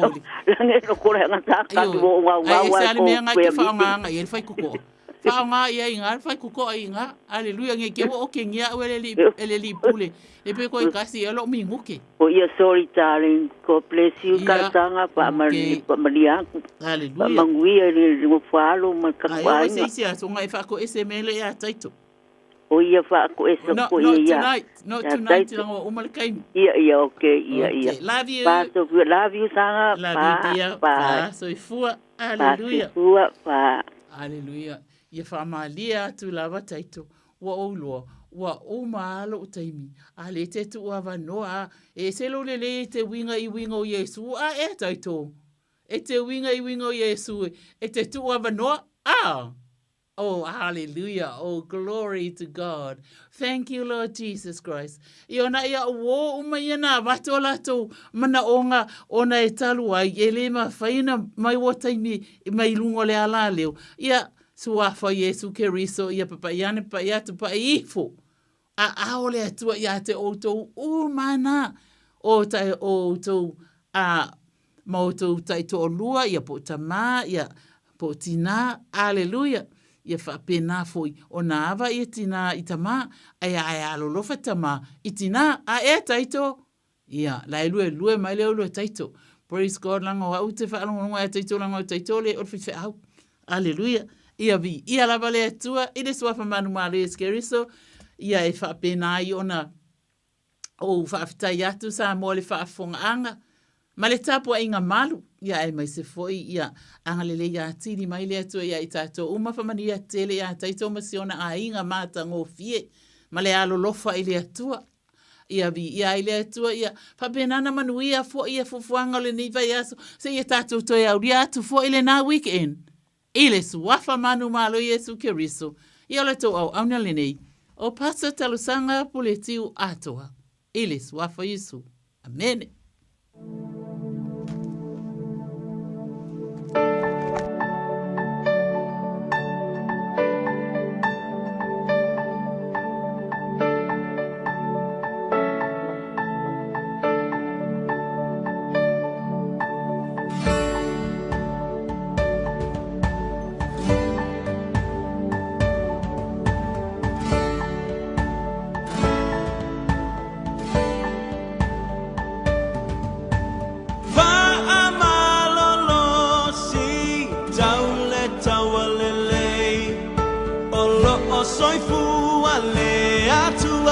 au matato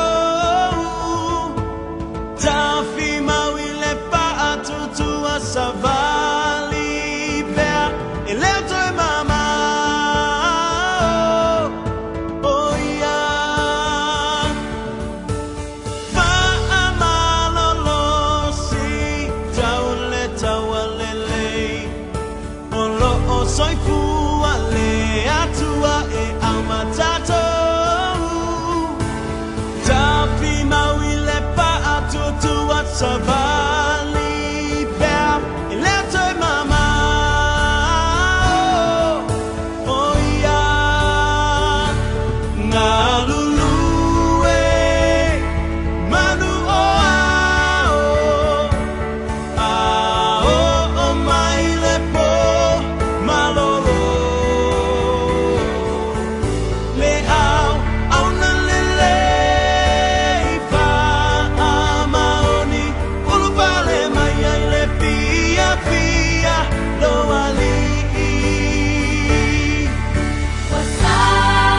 Wasaunia, pero matua, a upenga ono tawa itaimi uma. Na te taita ilo lima le papa mawalunga, palilo oe maile, waleanga. Ngalulue, manu ao, o maile po, malolo. Le au na lele ipa amaoni, ulupale mai ai le pia pia lo waliki. Manatua olo o mai moa le au paia eto atelenga mua mua o pati pati matapua i mautinoa ete mapaia ya Yesu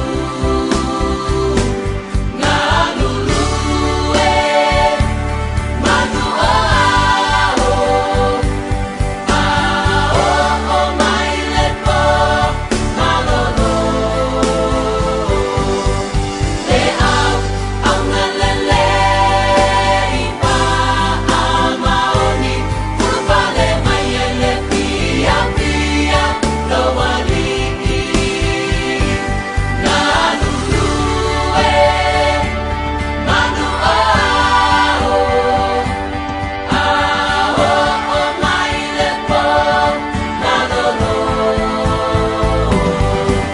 Le au na lele ipa amaoni Ulupale mai ai le pia pia lo waliki Ulupale mai ai le pia pia lo waliki Ulupale mai ai le pia pia lo waliki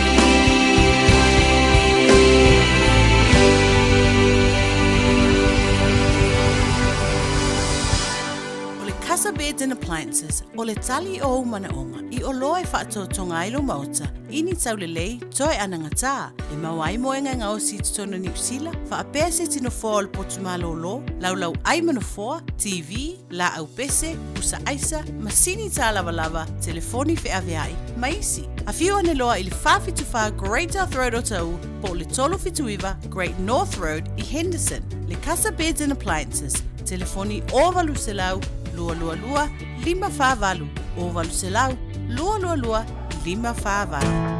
O se tala fia nei Samoa, wei nei se tautua ma se unanga family noto mai le kampania le City Car tua tusi tasi dua lua, Lincoln Road, Henderson. Te maua iai le tele o tawa la poa band, e o foi tatu tawa le laiti. Tania foi la tofa le tonu tongi e talafu, mo le tatu cashback. Ama tatu lima se lausi aga ia tu le 5 afe tala. Pe so te mai ungia, Pita Pernanto le numera o lua tasi o wale walu fitu lua fitu lua. Pe ama naumia se tawa le fau molo ainga i le tau malulu. City Car, .nz.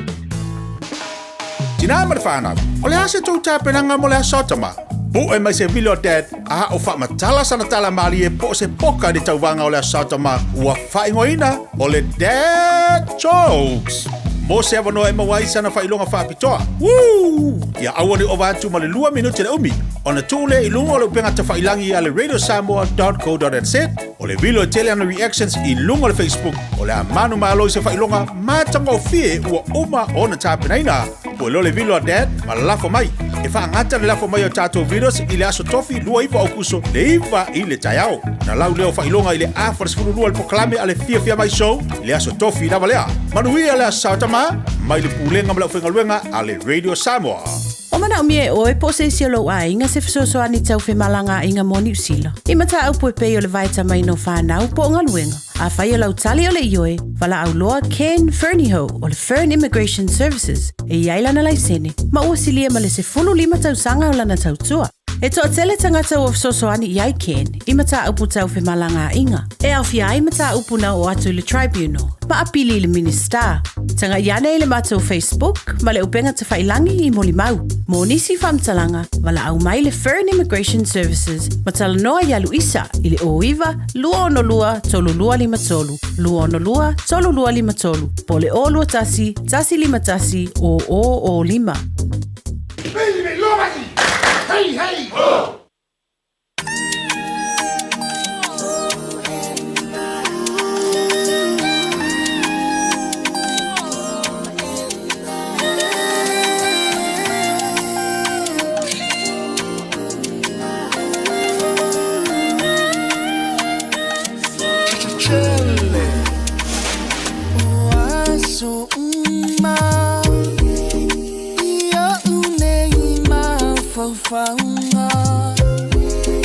O sa ume alo fataua mo o ese ia o ile I unga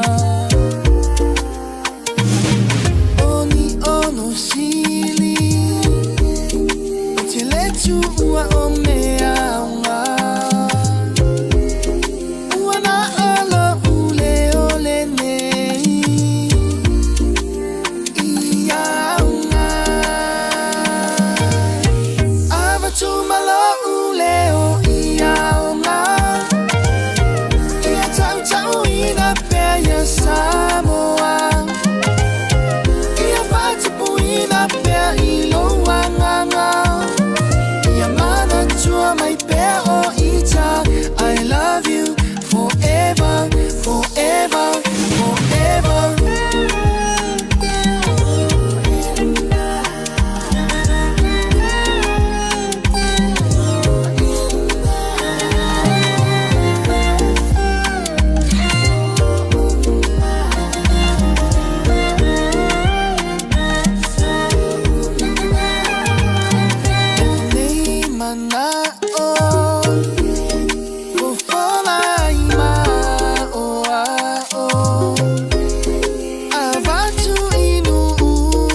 Sibong Maria Lamginio Asoma Forever Samoa. Time to the mais, Pubalu Minute.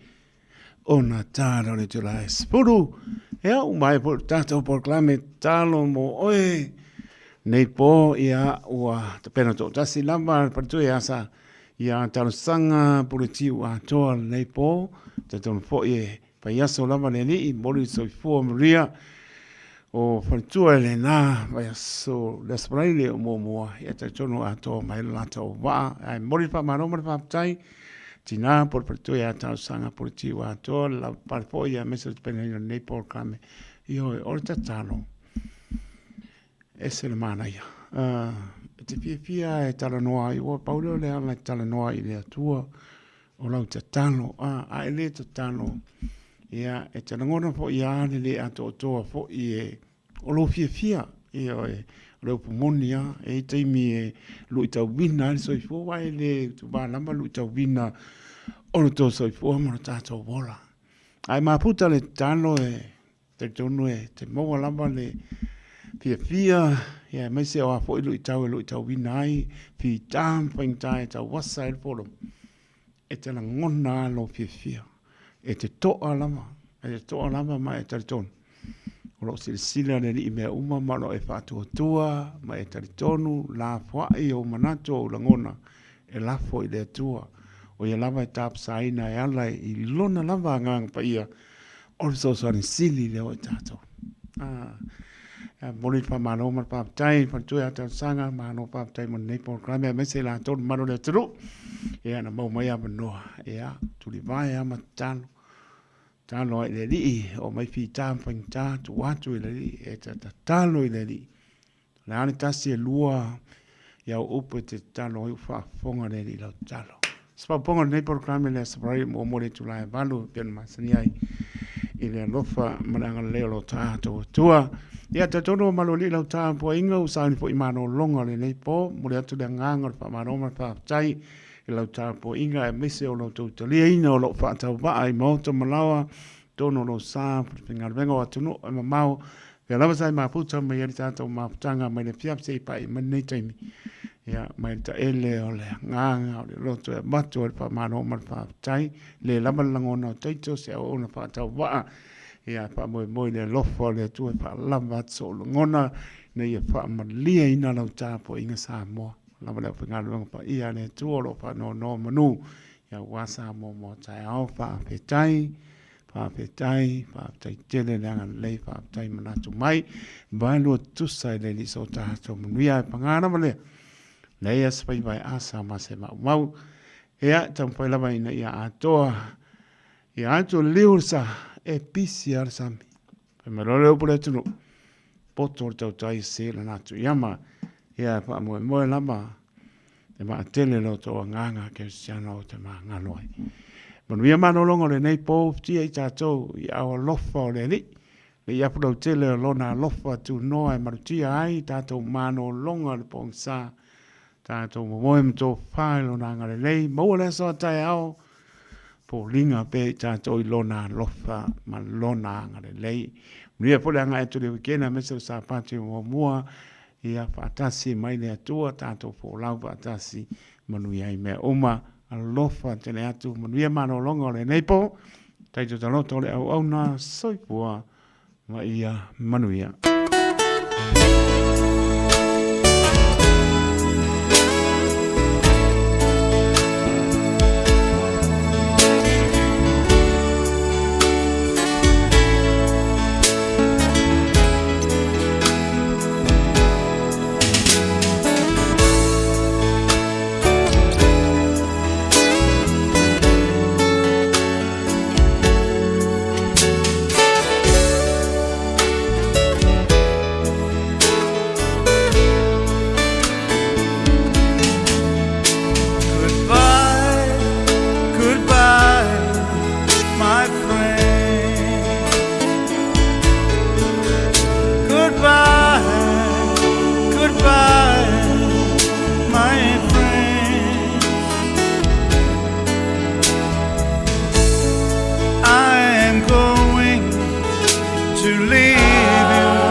maybe someday will we meet again. Goodbye, goodbye, my friend. Dear brothers and sisters,